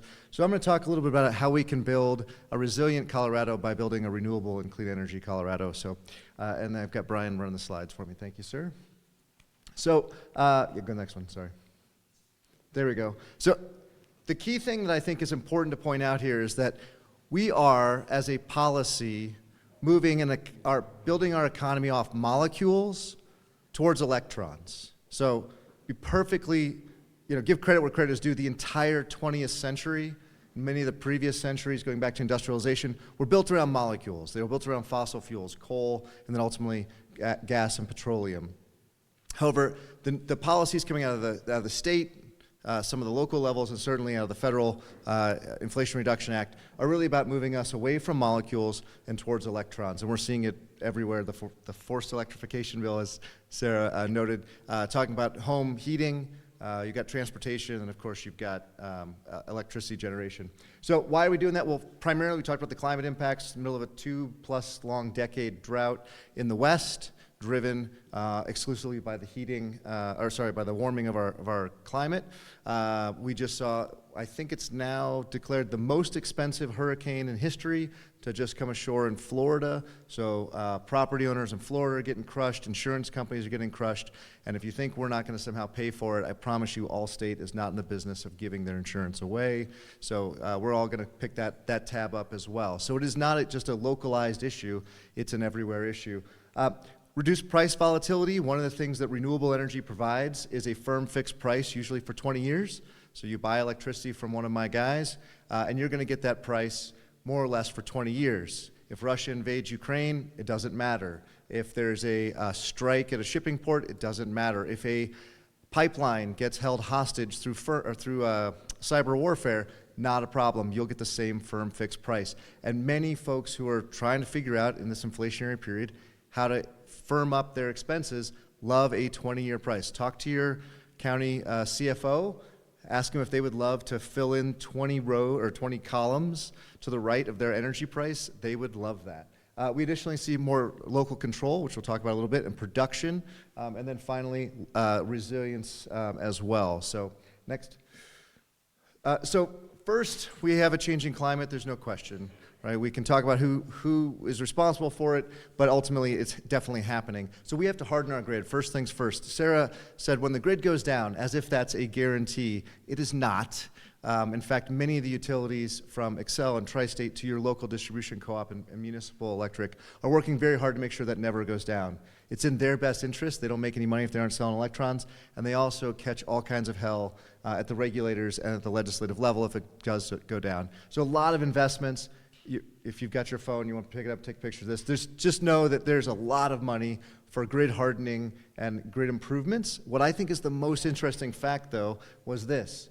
Behind Kansas, Colorado is the second in most increased major disasters. So it's fire, hail, these kind of things. So you're not imagining it. The world is fundamentally different than 2 decades ago, 20 years ago. We are feeling it here. So a lot of investment in things that will do, that will improve the grid and harden, what we call harden the grid, make sure that when the winds blow, when the hail comes, when the wildfires come, God forbid, that you will be able to have your lights on. So next. So just real quick, the IIJA, or the infrastructure bill, the one that's broadly bipartisan, the money's already rolling out. You're already seeing $5 billion in grants that'll go for reducing the impacts of extreme weather. Primarily, this is going to go towards utilities looking to underground or potentially in some other way improve their poles and wires. Another $5 billion for microgrids, for advancements in storage, so that when the wind doesn't blow and the sun goes down, those of us in the clean energy space know that that doesn't happen. We're not surprised. In fact, if the sun doesn't go down one day, we have a much bigger problem. There's additional for new, someone said, why aren't we doing new technology? How about $3 billion for new smart grid investment grants? And then finally, and we'll touch on this a little bit later, $2.5 billion for transmission. So next. So that's just one bill. Where's did I put them out of order? Anyway, whatever. Did I miss the Inflation Reduction Act? I might have put them out. Anyway. Yeah, that's fine. We'll do, it's in there somewhere. So, new generation sources. I just want to point out that, we've been at this a while, and you might not even know it. In fact, if this were a hockey game, building upon last night's excursion, you should think of us at the end of the first period in this energy transition away from molecules and towards electrons. The bad news is we're behind. The good news is we're on a power play. We've got a bunch of state and federal money and policies coming our way, so we've got work to do, but we now finally have numbers on our side. And in Colorado, we are rapidly installing a lot of renewable energy. We are worried about the hydroelectricity. Those of you that work with a distribution cooperative, many of them get their power from Tri-State, which gets a chunk of its power from the WAPA, Western Area Power Authority, which runs those dams. And so there is already a discussion about, is there enough? How is WAPA going to make up for what they already know they're seeing less of? How is Tri-State going to make up for that? And then your local distribution cooperative is also looking at those solutions. The key thing to point here is if you haven't been to Lincoln County in a while, or you haven't been out towards the Kansas border, there's a massive amount of wind farms out there, massive amount of local investment, local taxes, and here's the crazy secret. 25% of the electrons that you used last year came from wind power, right? So if you didn't think about, is our grid going to be stable? Am I worried about last year? Well, we're probably going to be all right going forward because we already are at 25% just from wind alone. Solar will rapidly catch up. We had a little bit of a staggered start, but we expect to be providing somewhere between 20 and 25% of the power here by the end of the decade. So we're seeing that. New generation sources. Next is local generation. So while we are blessed in Colorado with the Denver-Julesburg Basin and a few other spots like Garfield County, which can produce petroleum, the entire state is sunny, right? Most of the state is windy. Sorry, those of you at the mountains, less windy. So you can now produce power locally, which means that you can spend money locally, that you can keep money in the community. And if we're going to build a resilient Colorado, it means that our rural areas, our young folks aren't leaving, right? We're trying to keep them there with money. Money is incredibly powerful. So if we're spending money locally, you can offer more opportunities for individuals, and there's more likely they're going to stay. So local generation, there's a couple of co-ops here. I just pointed out La Plata, a little further west of us today, recently decided they're getting 50% of their power locally, and they've worked out a new contract with their energy provider. Holy Cross, which is up in the mountains, is going to do 100% by 2030. If you hear their CEO talk about it, he actually wants to get there sooner. He'd like to have the bragging rights. And they're doing it through a combination of things. So I want to be clear that solar's not the only answer. It's part of answers. Holy Cross is getting a bunch of local solar. They're getting a bunch of wind from the Eastern Plains. They're using beetle kill wood out of the forest to burn that up and turn that into power. And they're also going over the coal mines that are long abandoned in their territory and grabbing the methane that leaks out of that naturally, putting that into pipes, and then burning it, which actually is a twofer because we get savings out of the methane has a real huge climate impact, and now you generate power. So they've put together a large portfolio, and I think we'll see this from all of our electricity providers, but solar will be a big part of that. Next. All right, so one of the big things is you can't store power, or you can't store electrons, right? Super hard to store electrons. They move at the speed of light, very tough to catch them. As soon as you reach out to grab them, they're gone. Actually, don't do that. You'll kill yourself. Don't. If a wire is down, please don't touch it. Call your local utility. Yeah, safety moment, yeah. Those of you that work in the utility space will appreciate that. Sorry, I'm trying to kill all your attendees, Sarah. I apologize. Anyway, so batteries are coming along quite rapidly. There was a question about how are we sourcing those ethically, and in the Inflation Reduction Act, there's a whole bunch of money to ensure that we're sourcing that locally. But what we've got here is couple of examples. Xcel Energy is now offering, and these are all for batteries you put in your home, right? So while the question was, what happens when the power goes out? I can't heat my home. Did you know when the power goes out, you can't heat your home anyway because you have an electric thermostat, and you probably also have an electric start on your furnace. So you can be very cold in your house, even if you have a natural gas furnace, because really electricity is the basis for civilization, honestly. Anyway, there's a couple of programs here that utilities are paying individuals to put batteries because they want that asset. They're like, hey, you're willing to spend, say, in this case, the Xcel program, $12,000 of your own money. We'll give you about $4,500. And so you'll be able to then put that on the grid. And we'd like to be able to use that occasionally when we do have some grid stress. When Comanche 3 goes down. Too soon? Too close to home? I don't know. But those are the types of things. Same with Fort Collins. Fort Collins is paying a little bit less money, but also trying to get those on the grid. But that's not all. On the next slide, we've got big batteries. So Colorado Mountain College has now what is the largest solar and storage installation in the state at 5 megawatts, roughly 5 megawatts of solar and 5 megawatts of storage. It looks like this. It's very pretty. And it's super great because Colorado Mountain College is up on this mesa. They have one series of poles that come in, and in the event of an avalanche, high winds, whatever, they can lose power. And they've got kids up there in dorms. They've got people up there visiting. They've got kitchens they need to run, freezers they need to keep cold. So most of the time, 98% of the time, the local utility is just going to use this for local generation, local usage. But once, twice, 3, 4 times a year, when the Colorado Mountain College has trouble with their service, they'll be able to island and operate, not everything, They're probably going to turn off the movie theater, but they'll be able to operate all the critical loads and keep everybody warm and safe and fed until they can get the power back. We're going to see a lot more of these types of installations all over the state. In fact, there's 2 large installations like this going in here in Pueblo County due to be energized basically next year, early next year and then late next year. And so those are, these installations are the types of things we'll see more and more of. Battery prices are coming down, not as fast as they used to, because people keep buying electric vehicles. So on the electric vehicles, the usage of batteries there is so much greater than it is in the electric power sector. So we're sort of the tail that the dog wags, really, when it comes to that. But they're coming down, and we're seeing finally solar panel prices come down again after a couple 2-year blips. So that's how we're going to store this power. It's not perfect. Not always. We'll probably need to keep some natural gas online, but we may not run it very often. So rather than running it frequently, I live downwind of a natural gas facility that runs virtually every day from 3 to 7. And I watch the towers steam up, and then I watch them, after sunset, the steam goes away. I think in the future, they'll only steam up a couple times, a week, or maybe only for a few weeks during the year. We'll keep that on. We've already paid for that asset. But we're probably not going to run it as much as we used to because things like batteries will take over. Next. It's all fine and dandy, Kruger, if you want to build all this stuff, but we got to get it from point A to point B. Well, we've got a lot of transmission coming. I know a lot of the folks in the Action 22 family are seeing this.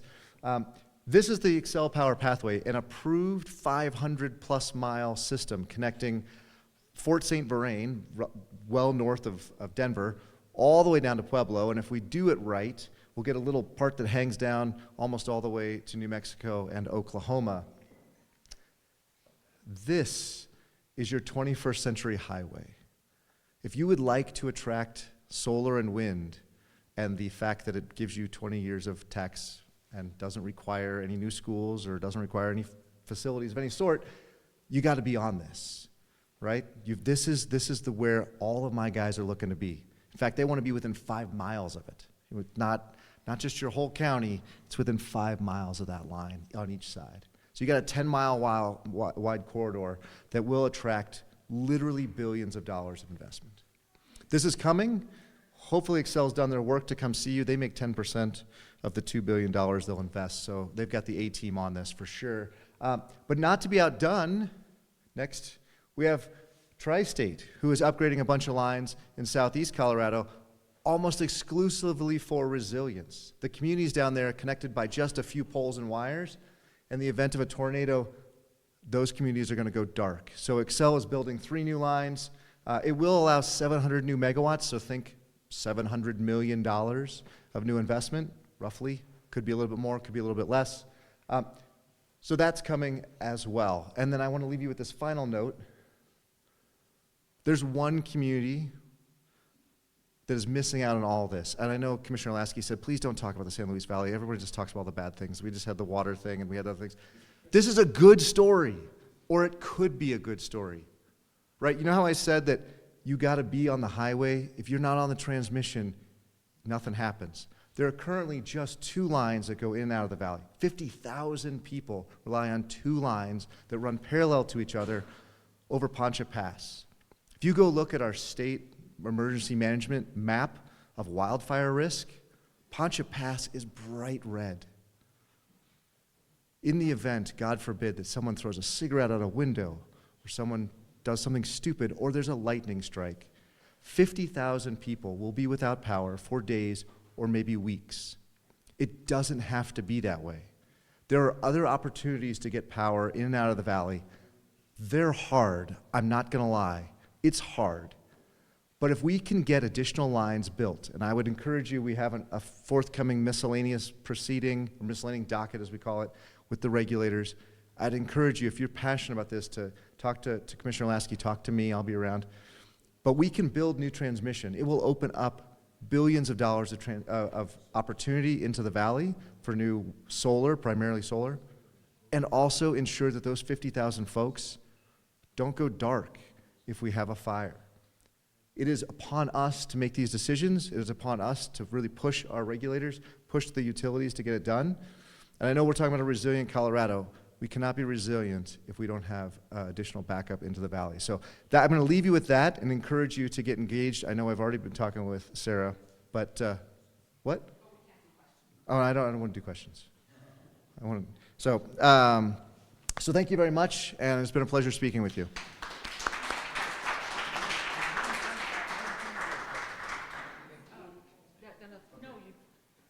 We didn't. No, that was purposely done. We didn't have time for questions. We weren't do questions. So you'll notice the title for the next speaker, the next presentation. It actually, I don't know if any of you will recognize that. It's Wigs on the Green for Energy. It comes from one of my favorite John Wayne movies. It's The Quiet Man. If you don't know, Wigs on the Green means looking for a fight, or a big fight's going to happen. Mark Truax and I have become really good friends over the last couple of years. My second favorite thing about him is he's a straight brawler. And so I asked him to come and talk about his perspective on energy. Please help me welcome one of my favorite people, Mark Truax.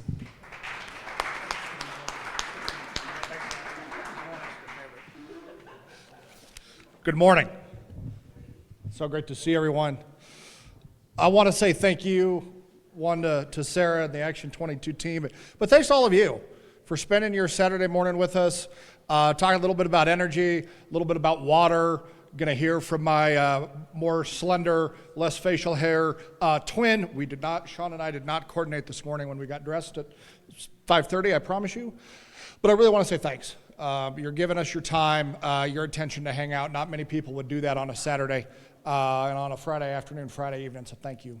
I want to talk just a little bit about energy. Many of you know I spend a lot of time in the oil and gas space. I spend a lot of time working with utility companies, things like that. I'm going to walk through kind of some of the history on where we are. As Sarah said, I'm in politics. We run ballot measures. We do lobbying, government affairs all over the country. So for the first time in 10 years, I'm actually able to have a pretty quiet October. Because I am not up to my eyeballs, and my communication staff is not calling Marianne and the Colorado Politics Office every 45 minutes on stories, because we do not have an anti-energy ballot measure fight for the first time in a decade. And believe it or not, those that are opposed to oil and gas did not file any ballot measures earlier this year, and I woke up on March 26th and I kind of looked at it and went, wow, is this too good to be true? Did the Secretary of State get everything processed through? And I called the Secretary of State's office and said, did you guys process all the ballot measures that were turned in on the deadline? There was 151 that were turned in. They said, yeah, we got them all processed. And I went through and scrolled through and looked, and there was nothing. And Marianne, your staff probably did the same thing, going, is this it? Is that all that was turned in? They finished processing at about 11:30 at night. I share that with you because this was the first time in a decade that the energy industry, whether it's oil and gas, whether it's the utility space, and there was a utility measure that was filed on some profit issues that did not qualify for the ballot, that did not turn in any signatures. This is the first time we've been able to sit back and go, okay, how do we get proactive? How do we look at this from a positive perspective, and what do we need to do to change the narrative? Oil and gas, I represent Coloradans for Responsible Energy Development. Oil and gas industry has been fighting this a long time, but how do we now finally utilize this momentum to get out in front of this discussion?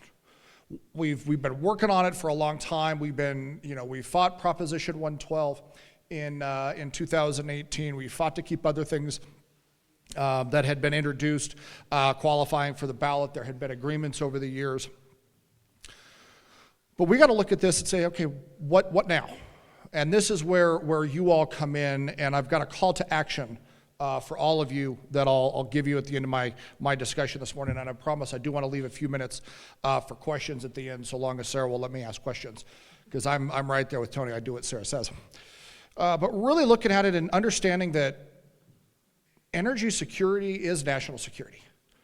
One of the things that we are facing right now, in this country, we're, high gas prices, inflation, high energy costs, all of those things. But just as Mike said, getting and having the infrastructure, the grid modernization, all of those things that we need to have happen, now's the time to do that. Now's the time to be able to start talking about these types of issues. Where are we with our, how do we get and develop oil and gas clean? How do the utility companies, whether it's Tri-State, XL, Black Hills, Atmos, Summit, any of these big companies, how do they make sure that their infrastructure is sound? We all know what happened in Texas in February of 2021. I was down there last month or earlier this month for a meeting with the House Energy Committee, and the entire conversation is what's gone on to make sure that Texas doesn't happen again on what happened with the grid. And really being able to look at it, and this is where we come in as to what are the discussions that we need to be having. The dollars are starting to flow through, as Mike perfectly said, and I think the discussion today has been great. We've all built on one another from a water perspective, the hydro concerns, the solar transmission, oil and gas and utility discussion here. But really looking, all right, what's coming? And this is where we've got to focus, where a lot of focus has to happen. There's always a lot of discussion in this state around energy. Colorado has been at the epicenter of the oil and gas wars, or the fracking wars, as I often call them, for the better part of a decade. How do we get out in front of this? I will say you've got some of the best companies in the world, and the Colorado Oil and Gas Association calls it the Colorado molecule, and I agree with this. You cannot produce oil and gas cleaner anywhere in the world other than in Colorado. With the regulations that this state has put in, from air quality to capture to reducing and all but eliminating flaring of natural gas, things like that, you cannot produce a molecule of oil and natural gas cleaner anywhere in the United States but right here in Colorado. And I think that's a testament of the regulations and the work that has been done by industries to come together and go, all right, how do we do this? We now need to let those regulations work. We passed the state legislature in 2019, passed Senate Bill 181, which was a sweeping overhaul of the Colorado Oil and Gas Conservation Commission, the COGCC. Say what you will about the bill, say what you will about those regulations. Now that they're in place, we've gone through the rulemaking, really want to see, okay, let's let them work. Let's let the companies do what they need to do and provide them with some regulatory certainties. If those are the regulations that we need, let's make sure that the industry are able to get their necessary permits, working through all of these different components. I would say one of the other big things that the companies are doing, and CRED is working to share this information and other organizations as well, is look at the environmental and social and governance reports, the ESG and the sustainability reports. And I know, I don't care what side you are, ESG is good, bad, whatever. It's nice that we're talking about it and looking at it and being able to share and brag about it. I spend a lot of time with engineers. They think like this. I think like this. They're very linear in 1, 2, 3, 4, 5. I can't count. The fact I got to 5 was pretty good. I was trying to do some math yesterday, and my business partner looked at me, he's like, you have no idea how to run these numbers, do you? I said, no, I have absolutely no idea. What the hell am I supposed to do? But I look at that, I focus like this. I'm like, guys, you got to start bragging about yourself. You got to start talking and doing things. Am I right, Tri-State? You guys got to start talking about, I pick on everybody in the audience. If I know you or I know who you're with, you are subject to be picked on. So, just be forewarned. But we got to brag about it and talk about these things. This is what the energy industry's got to do. It's the same with agriculture. It's the same with business. They're so head down focused. We're going to get up and do our work. We're going to do things. All right, that's great. Can you talk about it? Can we brag about it? Can we share what's going on? What's going on in the good work that's going on in all of these communities? Having those discussions and bringing that head up just a little bit and getting outside of this room. And you're going to go home and people are going to ask you, well, what'd you do on Friday and Saturday when you were in Pueblo hanging out with Sarah and the Action 22 team? Talk about what you learned. We've got to get all of this information out into the communities. We cannot just talk to ourselves. We cannot just talk to one another. We've got to really work on this to make sure this information's getting out so that the general public and the consumers have that information. All right? What they want to do with it and their opinions, that's their right, that's their choice. But I want to make sure, and my job, and Marianne's job, and again, I got to give her and the entire team at Colorado Politics credit and kudos, because they do outstanding work on getting the facts out on what the heck is actually going on and trying to do it in a digestible way. We have to do that here. It doesn't matter if you're a county commissioner, if you're a city, if you're running for office, if you're a business partner with us here at Action 22, getting out and having those discussions on energy is so very, very critical. And looking at the map that Mike showed earlier on the transmission upgrades that are coming in southeastern Colorado and in the Action 22 footprint, and again, all across rural Colorado. I did my high school years in Pagosa Springs. I get it. I understand how this works. I understand how the snowstorms work. Believe me, it is a real thing that you all know. But we've got to look at it from a reliability perspective and an affordable energy perspective to get out in front. So I think for the first time in a decade, we are able to really sit back and take a moment to go, okay, what do we got to do? How do we need to engage? What are the discussions that we need to have? What's the dialogue? And let's let these rules work. Let's work through this. And you heard from Tony earlier on some of the unfunded mandates and other issues that are facing you guys. But from the energy side, I think there's a lot of work going on, and there's some really cool partnership opportunities, whether it's oil, gas, utilities, solar, wind, all of that. Let's come together from an all of the above perspective and get this stuff done and really drive this discussion forward. And I think there's now some great opportunities after the election. I think we're down to 16 days, not that I'm counting, maybe 17, not that I'm counting, it just needs to be over. But that's where we're at. I'll happily take a few questions, but I just want to say thank you. But my call to action to you is let us know what you need. I do a lot of these talks all over the state, all over the country.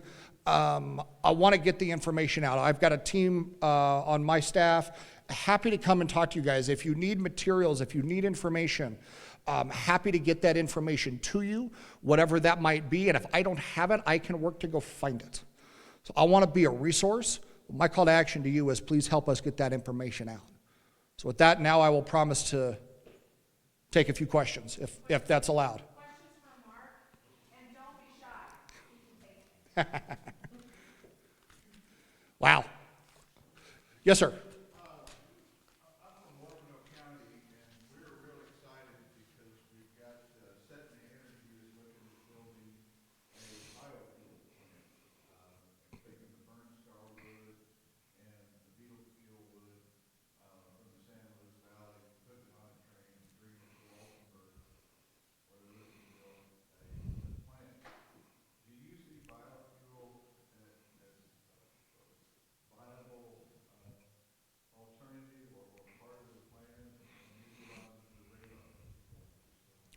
Well, it's been on the radar for a long time, and I think, is it a viable part of the plan? Absolutely. The problem often becomes is getting the timber, as you said, from where it stands to where the facility is. And I worked on this issue, gosh, I don't know, 12, 14, 15, a while ago, years ago.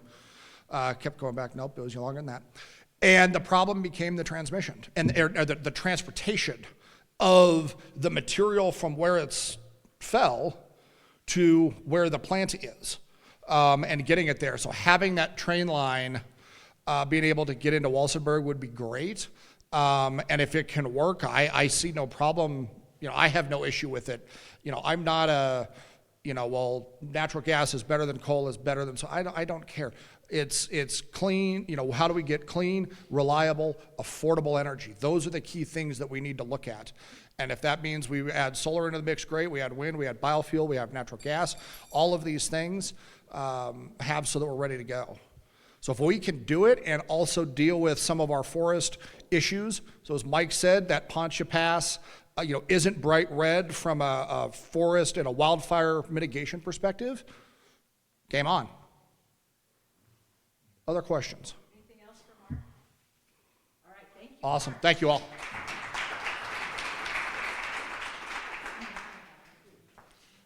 If you're wondering what my favorite thing is about Mark, it is that he is an absolute master of no matter what's going on in his life, that he is living his best life.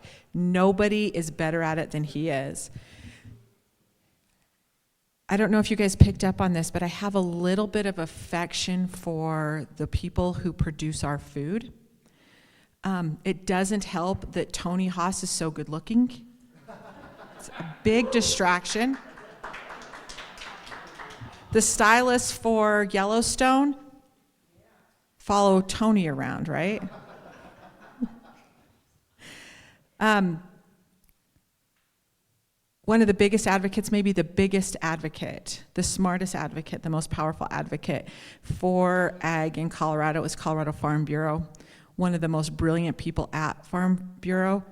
And forgive him because he is, Tony's the best looking, Sean is the prettiest.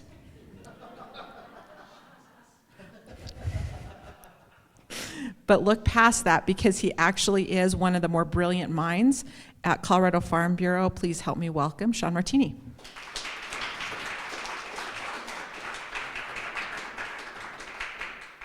Much like my esteemed colleague, Mr. Truax, I do this all the time, so it's not something that generally induces the red face and nervousness, but having Sarah introduce me with that is...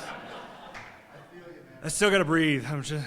Okay, sorry. So, apologize. I'm Vice President of Advocacy with Colorado Farm Bureau. I've been with Colorado Farm Bureau 12 plus years now, something like that. We're a 103-year-old organization that represents farmers and ranchers, agribusiness, hydroponic farmers, people who are growing shrimp in giant tanks out east of Colorado Springs, and everything in between. If you're producing food, we kind of represent you.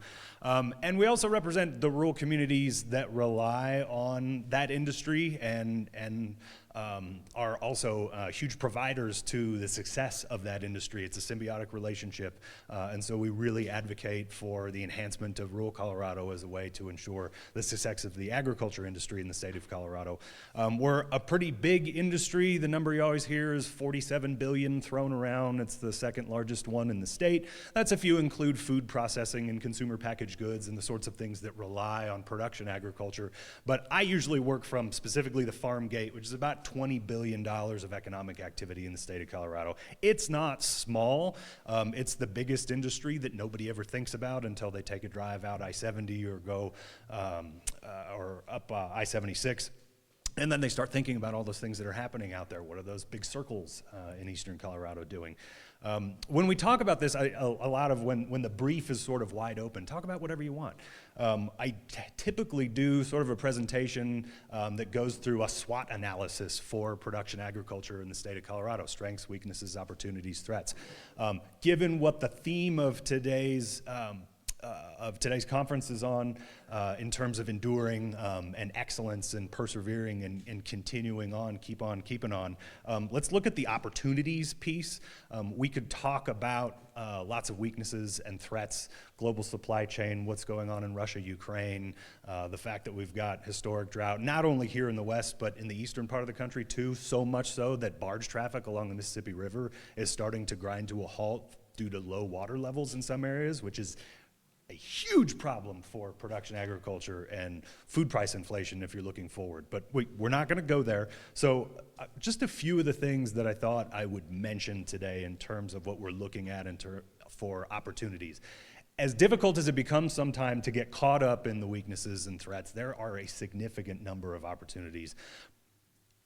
Energy production in the state of Colorado and the nexus between that and agriculture is something that's been a common theme this morning. I'm really happy Mike's here, Sarah's here with Tri-State, and I know Black Hills is here too. When you think about the $47 billion in economic activity as a result of production agriculture in the state of Colorado, if you start to include the energy production that is done on agricultural land, be that renewable electricity, be that oil and gas, forestry services and that sort of thing, the numbers start to get, I get dizzy. Like I'm like Mark, I can't add. So it's all words all the time. I just know it's really big, right? So you have that nexus. I think there's four other things that I kind of jotted down before I got up here. One is evolving consumer preference. Those are preferences, and we tend to think about people wanting organic food or local food and that sort of thing. There are huge opportunities for agriculture there, and our producers have done a really good job leveraging that. But those consumer preferences also extend to things like travel, recreation, ecosystem services, the kinds of things that we provide in agriculture as large landowners that are providing additional services that is far beyond just what we're putting in the ground and growing is really important, and consumers are wanting a role in that. We have a lot of producers who are hosting guests on their ranch. Even if it's just 10, 12 people a year spread out over the course of a year, there's significant opportunity there, and people want to do that. People want to go to Kim, Colorado and stay on Tony's ranch with them for a week and learn about what's going on. It's a way to diversify our income streams, and that kind of thing is a result of changing consumer preference. Not only, as I said, wanting to have a clearer idea of where their food is coming from and how it's produced, but also the background of the people who are making that food possible. A lot of that is a result of the diversification of media and people being able to be connected over the internet and have a glimpse into what's going on and then want to go experience it in person. Adaptive resource stewardship is huge. It has always been extremely important for farmers and ranchers in agriculture production. We always say we're the first environmentalists. There is a huge number of farms and ranches in this state that are on their 4th and 5th generation of people operating on the same land. That's a definition of sustainability. We've done it for this long. We can keep doing it in the future, both economic sustainability and environmental sustainability as well. But again, pulling together and coalescing and thinking a lot harder about that resource stewardship, and with my other point here, which is a significant and the critical and pivotal role of technology in producing the kind of outcomes that we want to see on environmental improvement, on social and equity types of measures, aside from the economic value and just the dollars and cents, is really key.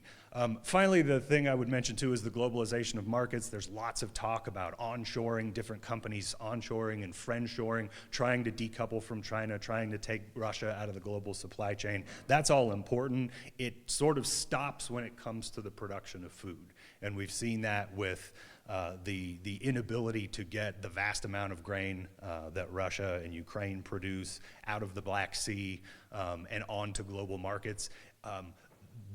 Some of the agreements that we've seen between Russia and Ukraine to allow some of that shipping to continue has been really helpful. While supply crunches have been alleviated, that does not extend to price. And people in the developing countries around the globe are really hurting right now as a result of elevated prices from that. That kind of globalization is going to continue to diversify, but will be just as important for agriculture production, and frankly, critical to agricultural production here in the United States as well. We attribute about 25% of the value of our commodities to access to foreign markets where we can make more than we would otherwise make if we were selling it only domestically. And about 35% of our production across the country is dedicated directly to exports. We're really good at producing food here, and we don't consume it all where it's produced, and have the seasonality necessary to be able to just close off and produce what we need here and say that's the end of it. As much as we might want to, food security is extremely important. We'll always be able to produce what we need in this country for our population, but access to global markets is really what's going to continue to drive profitability and economic and environmental sustainability going forward. So we're going to do everything we can in agriculture, and at Farm Bureau it's a huge priority for us for maintaining access to foreign markets to help alleviate hunger and provide additional value for our producers and the communities that support them. So with that, any questions, ideas, comments, thoughts? I should mention, I was glad Mike is here. Solar, when we talk about resource stewardship and technology, that is a huge thing. Agrivoltaics, the idea of producing solar energy on agricultural ground, is huge. It's another pressure for our producers to similar to what we have when we're facing water pressures to buy and dry and take productive agricultural ground out of production in favor of solar. We don't need to do that. We can do it both. And that's something we're really focusing on because we don't want to see an is or a one for the other kind of exchange. We want to do both at the same time. We can do that with technology and management practices, but it's at the forefront. We know we can make that come together, so that's going to be another focus of ours here over the next few years. I asked for questions and then I kept talking again, so I apologize.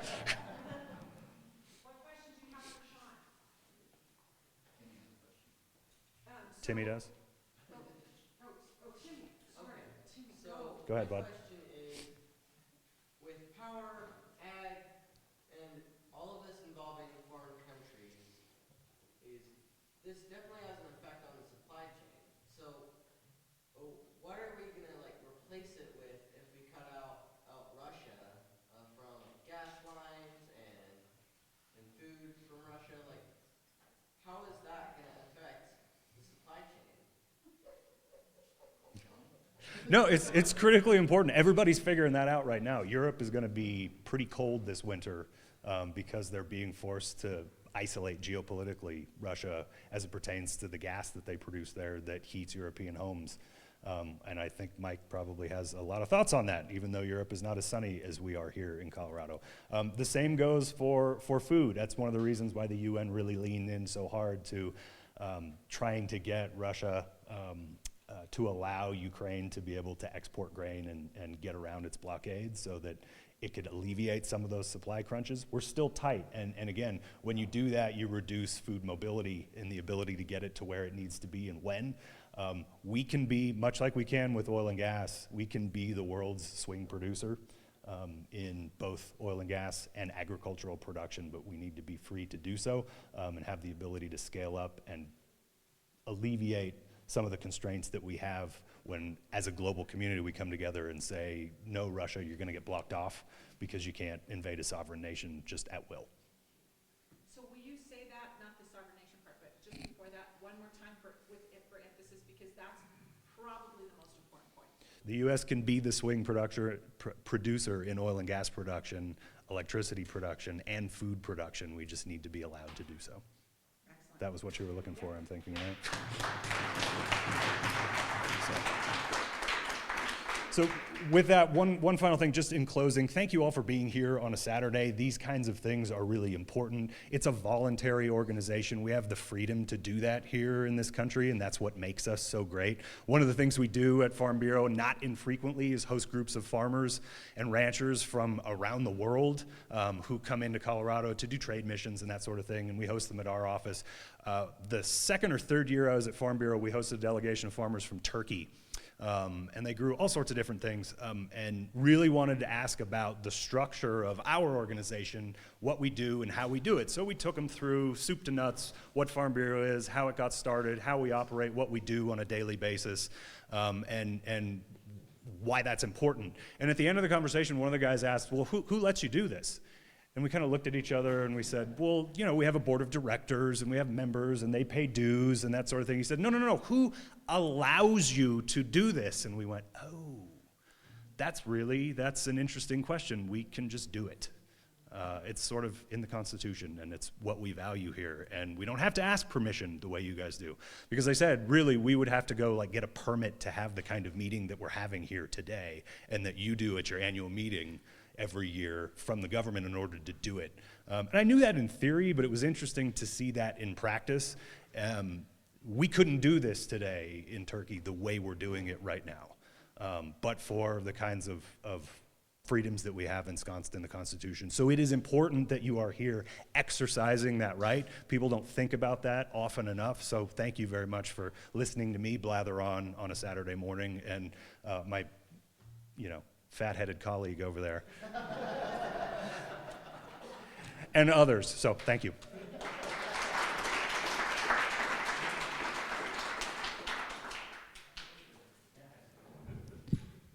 So let me tell you, we're going to push through so we can be finished on time. We have every intent to be done right at 12 o'clock.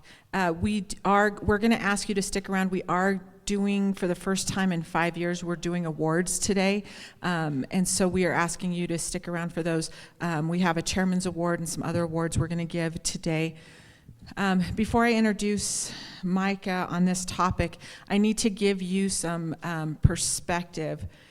Before I do that, all kidding aside, Sean really is pretty brilliant, is he not? Yeah, so thank you, Sean. It's something I think we get really focused, we're almost egocentric, and we don't really consider the potential that we have to be that swing, and we need to start thinking of ourselves in that perspective. So everything up till right now has layered on top of each other, and everything you see how that all goes. I'm going to give you a glimpse behind the curtain. I need to give you some context before I bring Micah up. One of the big struggles, honestly, that we had as an Action 22 team this year was at the end of last year, we accepted a contract and we to do this equity piece in the San Luis Valley. And it was bridging the digital gap through an equity lens. Now, this was really important to me personally on two levels. One is that on my dad's side of the family, everybody's from the San Luis Valley. And a long time ago, we went to school there. My dad moved out of the San Luis Valley when they were young. But whenever I go, I feel the weight of my ancestors and the commitment that I have to them. So doing whatever I can in the San Luis Valley to elevate, I will do. I'm committed to do regardless. I was really excited about this project because it was going to be something that we could actually do for the citizens of the San Luis Valley. But on the other side of it, I wanted to know how we, as a community, as a state, as community leaders, really do something meaningful that tangibly, that quantifiably toward building equity. Most of the time when you say that, it's an overwhelming concept. And I think it's an overwhelming concept because it's been weaponized. That term has been weaponized. For whatever reason, I don't know. But I know that when you are trying to be accountable for something, it needs to be quantifiable in some way. So there's some context for you. Ultimately, we went into that project with all the integrity in of our heart to do what was right. We ultimately got fired off that project because, in my opinion, this equity piece was undefinable to some people, but there was a pursuit of money that looks like piracy to me. So we said, we can do this for this amount of money. It's going to make this effect on this number of people, and it's going to be really a bridge on this equity gap, especially digital literacy. We had the plan, but we had some opposition in, well, we want to go and build out a bunch more stuff. We want to go get that money, and we're going to build out a bunch more stuff. It wasn't going to serve the end. Tons of lessons learned, right? So I do this other thing where I bring something to Brian and to Micah that's really high level. I say, figure this out. What do you think? How do we do this? So I asked Brian how to clone us, and he came up with the academy. I asked Micah to come up with a recipe, a formula to prove that something productive you could do something productive with regard to building equity. Now, this was almost a rhetorical question when I posed it to him. But he's come up with a theory, an idea, something that you might be able to apply. It's really going to make some people angry because I think they're going to say, you can't do this, you can't come up with this, you can't blah, blah, blah. They're going to try to put it in a little box. It's just a theory. I think it's brilliant. Please help me welcome Micah Espinoza to talk to us about this.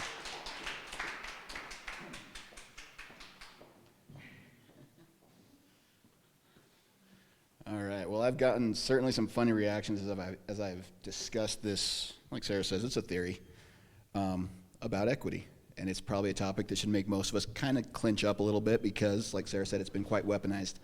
Those of you who've been to some Action 22 meetings know a few things about me. One, I love a good story.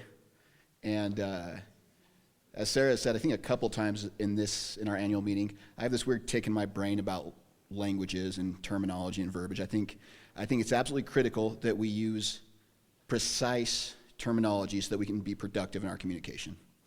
And so I've been thinking about this. It's been like a year that Sarah and I have been discussing this idea. So and maybe this is a core memory, it kind of explains why I am the way I am. When I was a kid, I was a little kid, my dad comes home one day with 2 pairs of these beautiful red Everlast 16-ounce sparring gloves. My dad was a boxer as a kid. He was a Golden Gloves boxer. He boxed in the military. I have no idea where he got the gloves. I have no idea how my parents afforded the gloves at the time. But my dad thought it was important for my brother and I to know how to box.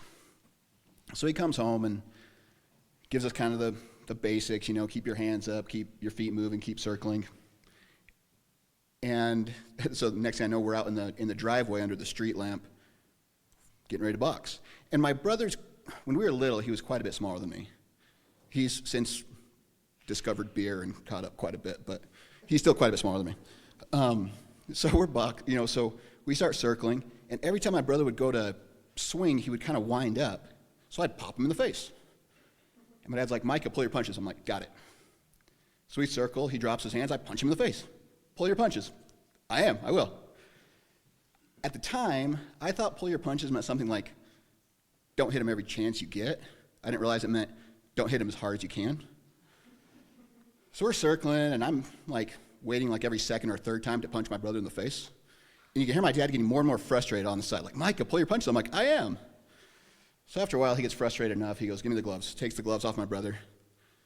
So I start circling my dad with all the audacity of someone who's never been punched in the face. We circle. I go to do my wind-up, and he pops me right in the head. He goes, pull your punches. I go, I don't know what that means. So the moral of the story is, sometimes if you start using terminology without knowing what it means, you might get slapped in the head.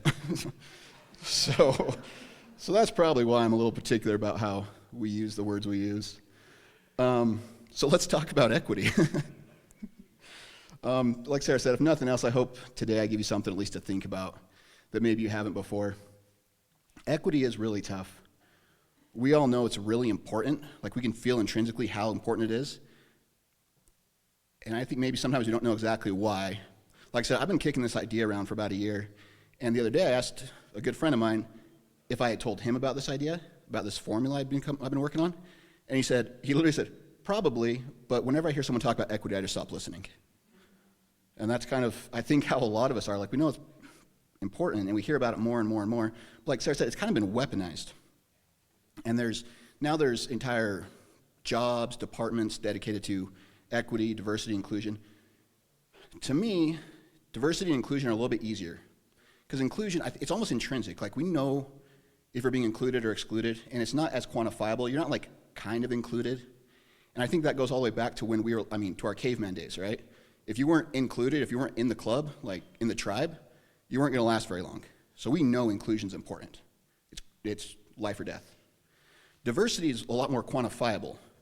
Like, we can say, and we can make really great goals with diversity. We say, the United States, about 30% of the population are people of color. So right now, our organization has 10% people of color. By the end of 2024, we will reach a 30% people of color diversity population. That's easy to define. 2 years down the road, if we've reached it or not, we can say right away, we're there, we're not there. Things got to change. Equity is a lot tougher to define. Like Sarah said, we got to participate in this project that was dedicated to broadband down in the San Luis Valley. And they said through the lens of digital equity. And that's when the conversation really started. We're like, what does that mean? And we even sat in meetings and said, what does this mean? And people in the room couldn't really define it. And people did the same thing. They kind of started tuning out, or the conversation kind of abruptly ended. What does this mean? It kind of means this. So we started trying to break down exactly what does equity mean, how do we define it, how do we measure it. So, I don't even know, a few months ago, As you can imagine, Sarah takes a lot of phone calls in the car. We were driving somewhere, and they were talking about this equity piece, and they said something about reverse equity. And that's when the whole concept really crystallized for me about how we can define equity. Because now reverse equity, I will tell you, I've had this conversation with several university professors about what equity is, what reverse equity is. I've had some that say that's a made-up term. They're trying to compare it to like reverse racism, maybe. Maybe they're talking about removing systemic barriers. But again, there's no clear defined explanation for this.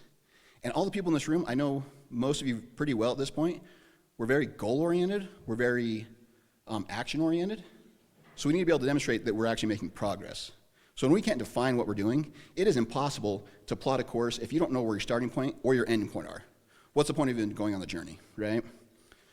So, I'll give you a little bit of spoiler alert. I do not have a solution for equity. So let me just put that at ease. I don't have a solution for it. What I have is a way for you to look at equity to measure, are we in fact making progress or not? Because equity, it's a very emotional thing, right? It's very painful for a lot of people. All of us have stories, or whether they're our own or repeated stories, all of us have stories about times there's been inequities in our lives. Pain is very real. Whether it's emotional pain, physical pain, it might be the most real thing we can experience. But it's entirely subjective. You can tell me how much I hurt you, and I can feel bad, I can sympathize with that pain. I can't feel it, I can't empathize with what you're feeling. So coming up for a formula for equity, you should know I do speak a couple of languages. I can understand a couple more. I could probably read a few more after that. And I've also had the privilege in my life to actually act as a translator quite a few times. And so when I read something, I also take into that consideration the context in which it was written, the meaning behind it, not just the specific words. So when you start talking about equity, my first thought is to think, where else do we hear this word? Now, all of us walk around every single day with a computer in our pocket, so if we have a question, we just Google it, right? If you were to look up equity, you would find a couple of definitions with some flowery language and some real catchy buzzwords. And then you'd also learn an awful lot about mortgages, right? House payments. That's what we learn about equity. How many of us took like an accounting class in school? How many of us remember anything from an accounting class? 3 of you, great. Me too. So as we're talking about equity, that was my thought, as we start talking about reverse equity. Where else do we use the word equity? And it's accounting is the easiest one, right? And the most basic accounting principle, and you can even write this down, is A equals L plus E, right? Assets equal liabilities plus equity. If you don't quite know what that means, very, very simply put, if you have $1,000 worth of assets against $900 worth of liabilities, you have $100 worth of equity, right? So that's another way to look at equity. Just completely subjective, just the numbers on a page. Now understand, as you go back and you're kicking this idea around in your own heads, this is entirely objective, because if you start applying assets and liabilities in terms of individual people, your careers will be over. Don't do it, all right? Liabilities and equity, so we're talking about assets, liabilities, and equity. When I was getting my bachelor's degree, I actually got my bachelor's degree in healthcare administration. I was working in a hospital at the time, and this is when the Affordable Care Act was in discussions and eventually got passed.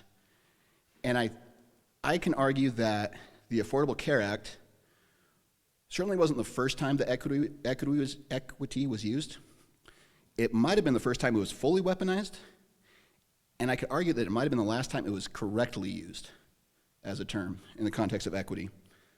Because what they were trying to do was actually build true equity. There was liabilities that were identified. There are people who don't have insurance. There are people who don't have access to care. There are people who, regardless of their access to care, do not have access to a high quality of care. And so the stated goals of the Affordable Care Act were to extend insurance to everybody, improve access to care, and improve quality of care. Those are demonstrable liabilities. These are the problems we have. The assets are, we do have healthcare providers, we do have great technology, we do have great treatments. How do we get these things to balance? So we extend insurance to everybody. That checks off one of the liabilities. We adjust the scope of practice for providers so that they can offer more care. So now, for example, like in Colorado City, you have nurse practitioners who are able to do more things than they were able to do 10 years ago, I guess 15 years ago, because of that Affordable Care Act. Now you have more access to care. And we started actually doing patient satisfaction surveys. We started actually doing quantifiable things like recidivism rates to measure the quality of care. Are we actually getting the care we need? Now your assets and liabilities are starting to match up. That's an equity piece.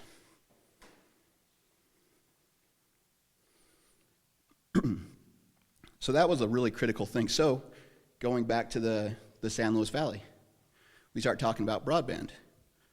And we're concerned about infrastructure. Does everyone actually truly have a way to tap into broadband? We talk about a knowledge gap. Do people actually know that it's available, how to access it, how to use the devices? Access to devices. Do people actually, maybe they can't afford the devices. Maybe if they even had them, they didn't know how to use them. So those education pieces. When you identify those liabilities against the assets, because some of the areas have it. We got our buddy Guillermo at AT&T called us, donated devices. We checked off that box. We were able to find people who actually could teach classes, improve that knowledge gap, just that. So you take these assets where we have people who can afford the devices, who can even donate the devices. We have people who have the knowledge, who can actually spread that knowledge. We actually go through and actually look at the maps and see how far the broadband actually expands, and we can identify how exactly do we expand it further to reach everybody. And now your liabilities equal your assets. What's really crazy? What if I was to tell you that the goal of equity is to make it zero? When your assets equal your liabilities, equity is zero on a spreadsheet. Isn't that wild to think? We're fighting so hard to improve equity, to achieve equity. It drives me nuts when people say, let's achieve equity, that's the goal, because that creates an end game. We're not talking about equity at that point, we're talking about equality. Equality is the end, equity is the means. We put Timmy here in a science class, and we're balancing out a scale, we put one big weight on one side. How many little weights does it take to balance that?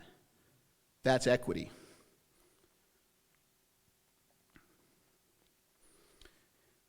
Like I said, equity is absolutely a critical element for us to be successful. And what's hard for, I think, a lot of us in this room, when we don't have a clear way to measure equity or define equity or explain it to our teams, we're not able to plot a course. The other part that gets really difficult is so many of us are in the nonprofit sector or government sector where a lot of our programs and our funding, our grants, rely on us being able to demonstrate that we're doing something that improves equity. Our livelihood is literally reliant on us to be able to define this to people. And the reality is most of the time people just stop listening as soon as we bring up the word. Diversity is easy to demonstrate. Inclusion either exists or it doesn't. Equity is hard. How do you do it? You demonstrate that we're going to define the assets in our community, the assets in our company, the assets in our business. We're going to use that to identify where are the liabilities, where are the gaps, what are we missing? And if you're getting those things closer to balancing, then you are improving equity. You're going to equity down to where it actually gets closer and closer to zero.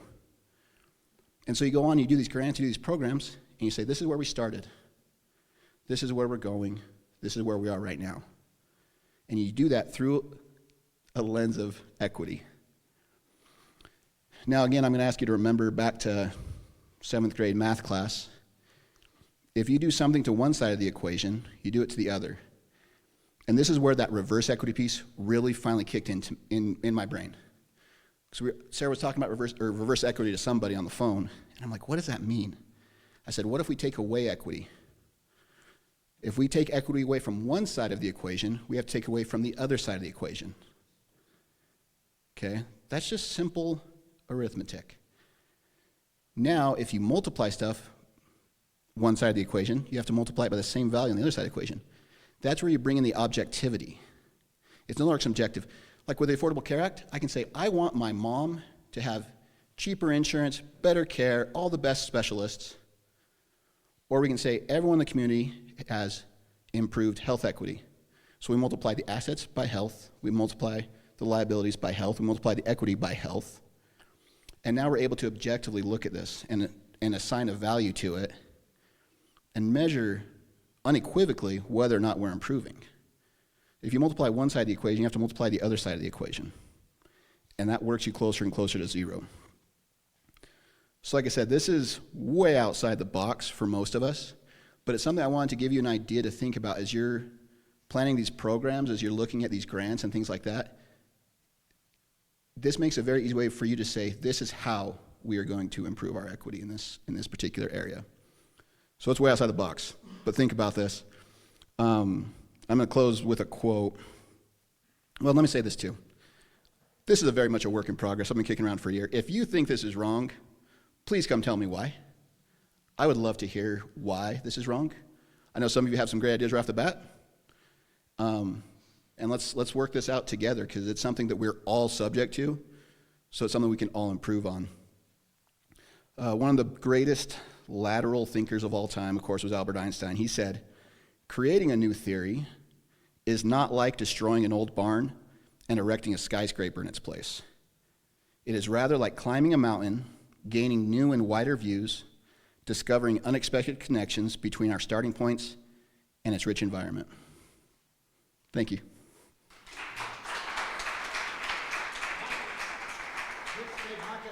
Back up, Sarah, Brian, get your butts up here. Okay, this is my president prerogative, you know, and I ain't saying yes, ma'am, to you. Okay, so. It's yes, dear. Yes, dear. Okay. So, you know, before we start our awards and stuff like that, I just want to recognize, you know, the three people that made all this happen. Now, couldn't have happened without you, you know. Now, I do got one equity deal, you know, because, you know, city manager, you know, we do a lot of projects, you know. I'm been working on a trail, working on a playground, different funding sources, you know. One funding source was saying, yeah, keep your trail separate from your playground, you know. And the other one said, hey, you know, we need some equity here. And so I went back to the other one, and I go, hey, what about inclusion, diversity, and equity? Everybody went silent. And then they were like, okay, go ahead, do it. Yeah, so I weaponized it once. But I want to recognize you guys. Now, this ain't the same coin that you guys gave me. You know, this one has a tarantula on back because, you know, we're taking advantage of tarantulas. And you'll see on the front, we're not southeast Colorado. We are the Canyons and Plains region. And but a round of applause for these three because they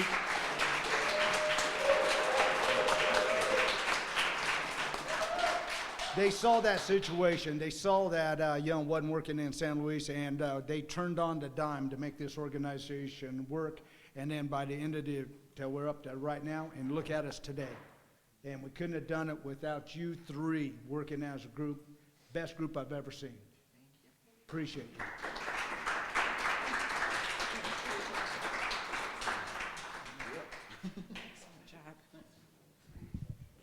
Excellent job, brother. So to make it really simple, when you are building your equity plan into your project, think liabilities and assets. That bridge is the balancer. It's that simple and that complicated, but the thought process is brilliant, and I appreciate it. Okay, so we're going to take, I'm going to ask for 10 minutes. We're going to reset. We're going to finish probably before time. Just really quick, we need just a couple minutes, and then we're going to do awards, and then we're going to send everybody home. So grab a drink. Please don't make us take all of this back. Grab whatever you want. Use the bathroom. We'll come back. What time is it right now? 11:16. Come back at 11:30. We'll do awards, and we'll be out. Okay?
all of that.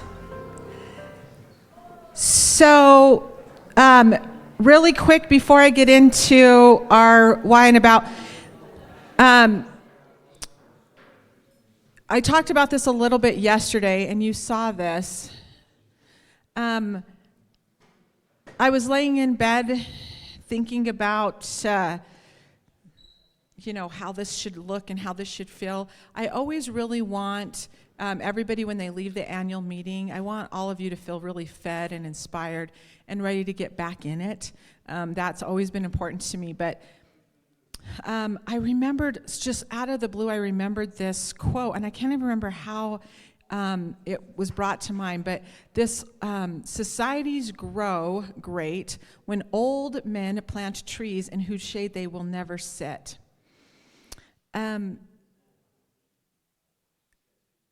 To me, that is the epitome of the kind of leadership that we see in the Action 22 for Action 22. And we haven't done awards for a really long time. So Rick, Brian, Micah, come up and help me with this. We haven't done awards with Action 22 for a really long time, and I don't know why. I don't have a good reason. They feel sort of forced sometimes. So I said, we're going to do it a little bit different. We're not going to give the normal awards. We're going to reinstitute awards, and they're going to be the Dentros Awards, which of course is, hi, Brian, which is, Dentros is the Greek word, and this is a Greek proverb, is the Greek word for trees. So I had this really great idea. I was like, oh, instead of giving plaques or something, we'll give trees out. And then I remembered what time of year it was. So then we ordered the trees online, and of course, supply chain stuff, the trees will be here next month. So instead, we're going to do this, and you guys are going to forgive us, and we'll follow up. What I asked, and we'll have the Chairman's Award as well. What I asked of our team was to think about people who weren't running for office, but in the last year had really stood out in our minds as being examples of societies grow great when old men plant trees under whose shade they shall never sit. So I'm going to give, so we're all giving awards, the four of us, and I'm going to start, and then I'm going to give this recipient who doesn't know that they're getting it some executive privilege for just a second. We spent, when we're putting together the Academy, we actually kind of dove into the Action 22 archives a little bit. We knew this, but Chuck Steigerwalt is the epitome of old men who plant trees, and not just because of your age, Chuck, but old men that plant trees. But he has been a quiet but forceful community leader, and especially for Action 22. We don't have term limits, and he's never been off the board. He served as board chair, I don't know how many times, long before me. But he is a staunch and strong conservative person. He is the poster boy for NRA and all things conservative. We love him, but I'll tell you, he's the grandfather of our organization. He sets the tone that when you walk in the door, you leave your politics at the door, and he makes sure that that happens, even taking buttons off when he comes in, and he holds us all accountable to that. Chuck Steigerwalt, we want to recognize you for being outstanding and a lifetime achievement of being the kind of leader that makes Southern Colorado strong. Will you come up?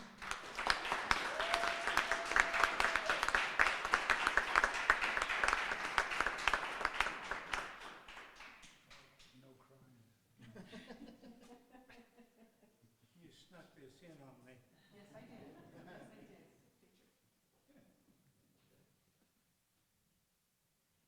I'm going to give you executive privilege. You have some questions you wanted to ask. Well, for Mike. So, hey, we don't do this with anybody else, but again, he's the grandfather.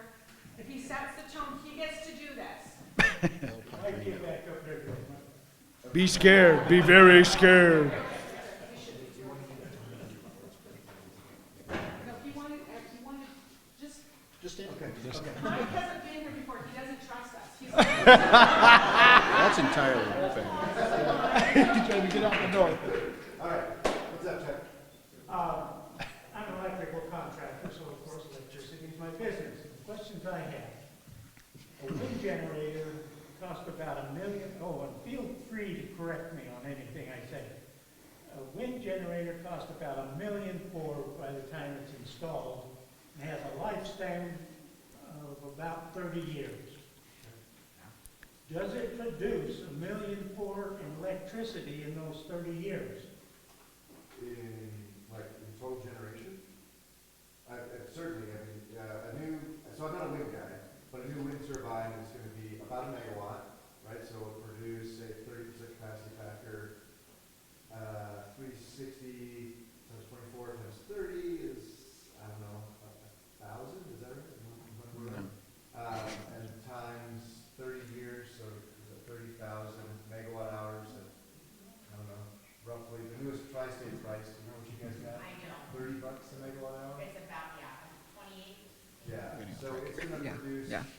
$100 million electricity. I know, I think is what the retail, or the wholesale price would be. If I did my numbers right, it's either 100 million or 10 million. I got lost. All right, so what we're gonna do. Who did the math in here? Who did the math in their head? Okay. But the answer is, I think, yes. So the, Okay, the arms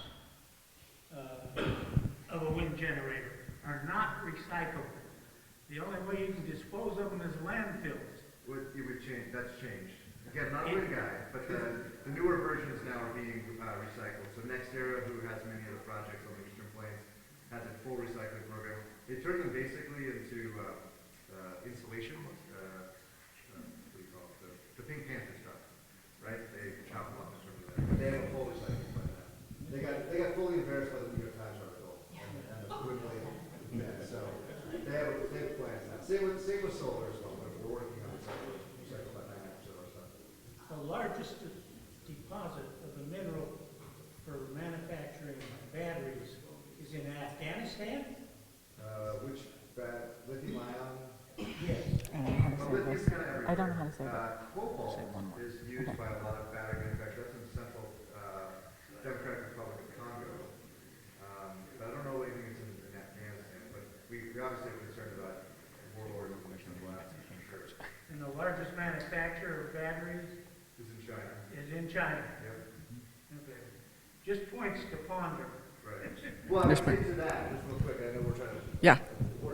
The Inflation Reduction Act, which I accidentally deleted from mine, puts forth massive tax credits for domestic mining as well as domestic manufacturing. So it really was a industrial policy bill to get rid of primarily China as a key member of our manufacturing. So I would say that we don't have anything yet. We're seeing lots of announcements. We'll see a lot more domestic manufacturing. So. Is there any talk of a nuclear generating plant anywhere in the United States? No one's talking about it. There's the Dang. one co-op in South Carolina. Southern Company is amazingly over budget up there. I know there's talk of a small modular reactor up in Wyoming. It's a test facility, but I don't know if anybody's currently doing it. It's just really, really expensive. And I think in Colorado specifically, they use a lot of water. And we go back to Mary Ann's thing. Probably the best use of our water is not boiling it, putting it in the sky. okay, so we're gonna move, thank you. Chuck. Thank you, Mike. One other quick thing. Oh, God. A nuclear plant was produced in China like 15 years ago, and one of the specifications that China said was there would be no Chinese-produced steel in manufacturing that nuclear generating plant. That's how much faith they have in the quality of what they produce. So just like Sean said, we can be the swing on this sort of thing. Chuck, thank you. We love you, we appreciate you, and we honor you.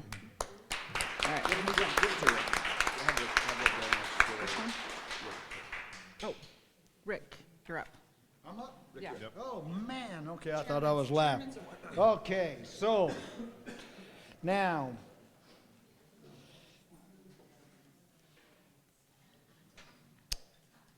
Pueblo Hispanic Education Foundation. Janelle, quick, jump up here.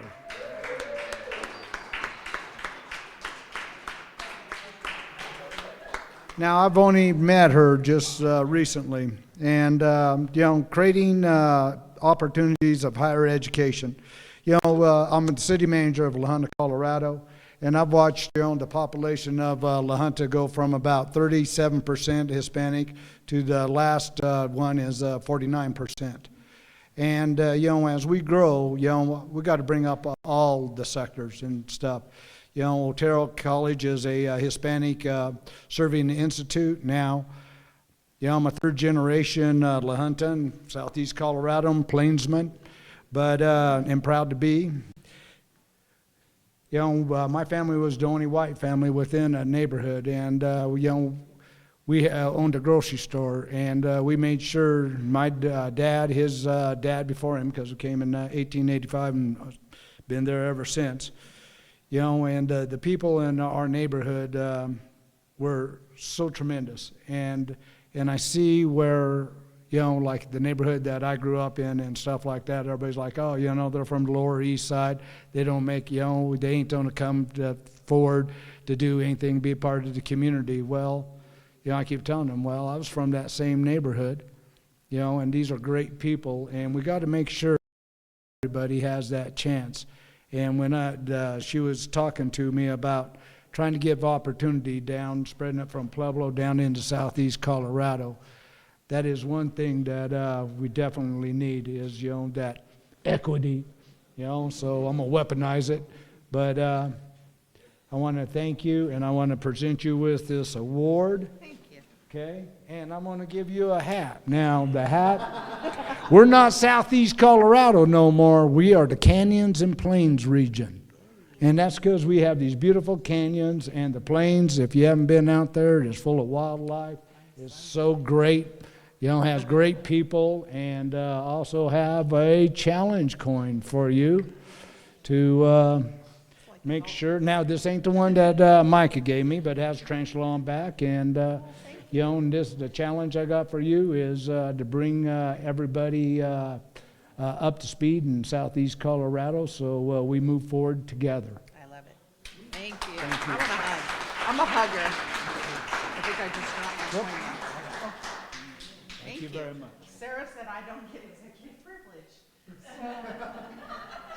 Okay. Just 1 minute. So Pueblo Hispanic Education Foundation has been serving Pueblo County for 34 years.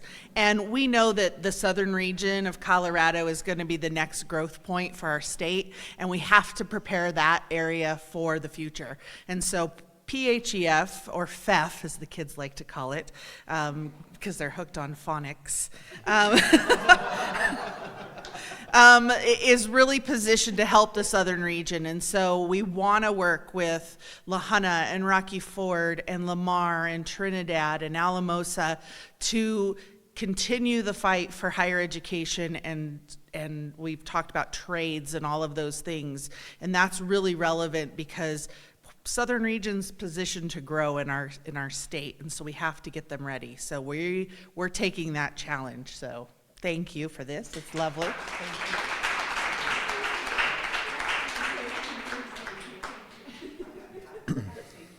She's so lovely. I just adore her. We're big fans. All right, so over the last year, like Sarah said, we looked back over the past year and thought about who has really been a great benefit to the Action 22 organization. As it's pretty apparent, I have lots of questions in my life, and I'm not scared to ask them. And so I get questions about, everything, funding, how we work better with urban communities, how we work better with our marginalized communities. And we've forged a wonderful partnership over the last year, actually with the University of Colorado, which was actually probably one of our most unexpected partnerships over the last little bit. And the person who's really spearheaded it and made sure that CU has a presence in the Action 22 footprint and someone who always picks up the phone, always answers emails, is our good friend Tony Salazar. So we'd like to honor him.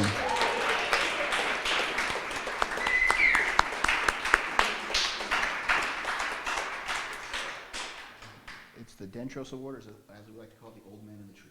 The Old Man in the Tree. And would you like to see it? You can get 60 seconds.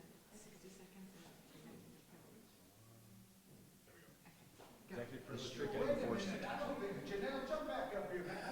Come on. Yeah. Picture. All right. Okay, yeah.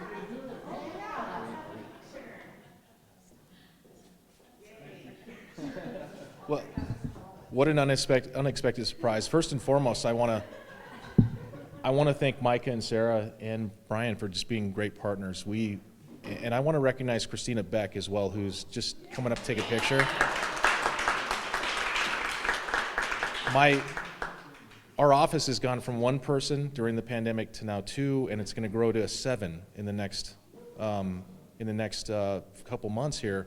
We're actually hiring someone to be in this part of the state to connect better with this part of the state. And we consider Pueblo and southeastern Colorado and canyons in the plains, which I have just learned today, to be an integral part of CU's outreach and the work that we do across the state. So what an honor. I didn't know this was happening. And the other thing I should say is that Sarah and Micah actually came to the game last week and we won. So, and I want to recognize Jen Furta as well from UCCS, if you don't know who she is. And what a great partnership we've also formed with Janelle Quick at the Pueblo Hispanic Education Foundation. We are actively working to make sure that our CU campuses, which they do not now, represent the diversity of our state of Colorado, and that includes both from a ethnicity standpoint, but also from a regional standpoint. So we hope to have more students from this part of the state come up to our campuses. Thank you.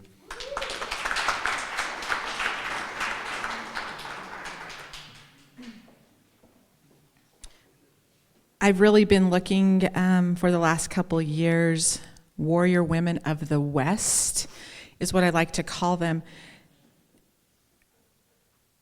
And I've been super impressed, and I shouldn't be. I've been super impressed with one of the women that steps up, but so smart and so confident and so capable.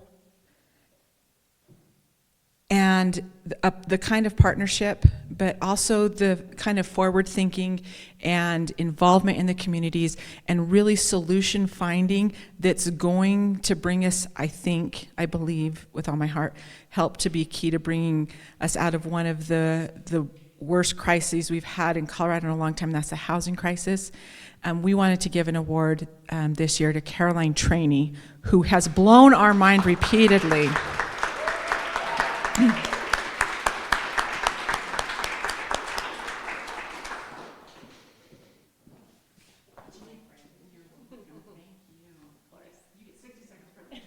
Thank you. Yes. Well, thank you. This is a big surprise, and I appreciate all you do, too. And I've had the fortune to work with the team and know them and work them in many capacities, many hats over the years. So I'm proud and honored to call Southern Colorado home, but also to be able to serve my communities for all these years. And again, only can you continue to be productive and help grow and prosper in the communities you serve when you have the great partners and allies. So again, thank you to Action 22. Thank you to Sarah, Brian, Micah. It's always great when you know if you have questions, and it's okay to ask, but it's also great to collaborate a team and have that support. So glad to be part of the team. So thank you so much.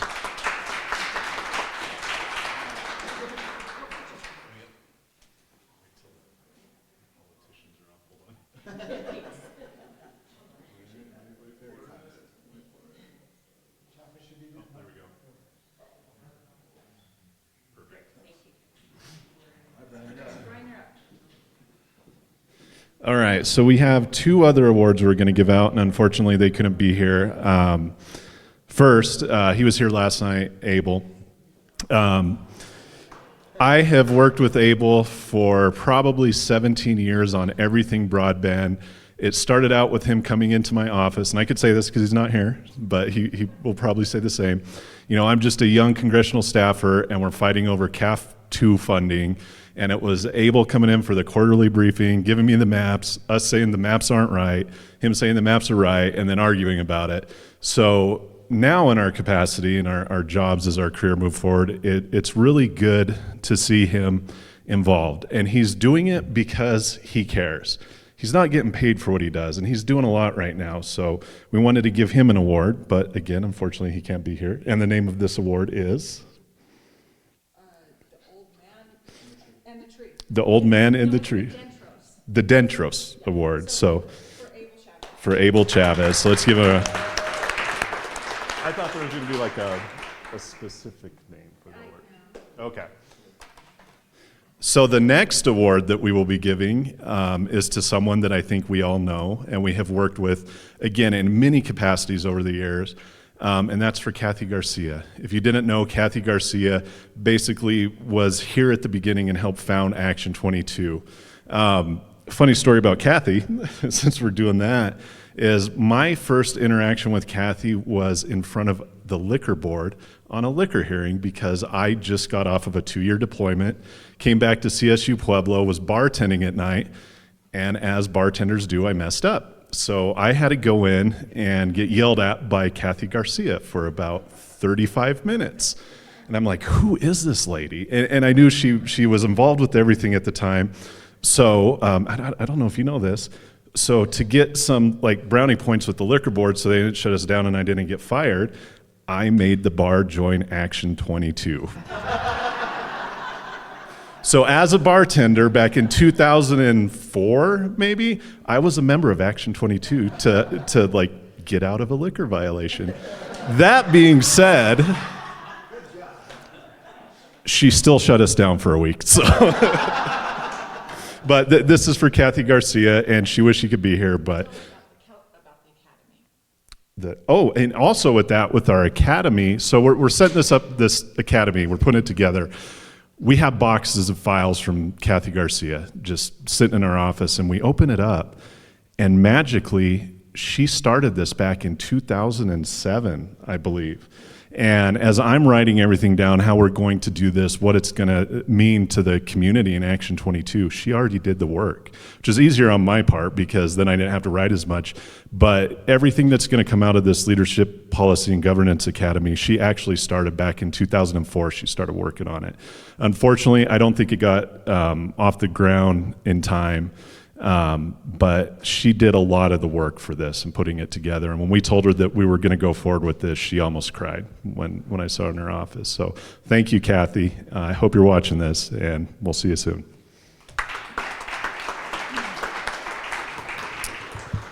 One more point of privilege. Can everybody help me thank my mom, Nancy, and my Aunt Betty for all of the...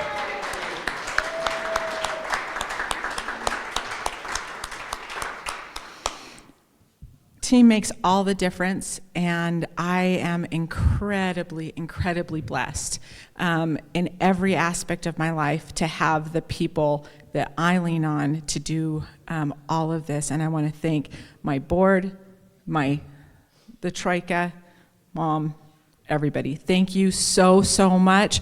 We appreciate you. Enjoy each other for a few minutes, and then we will see you next year.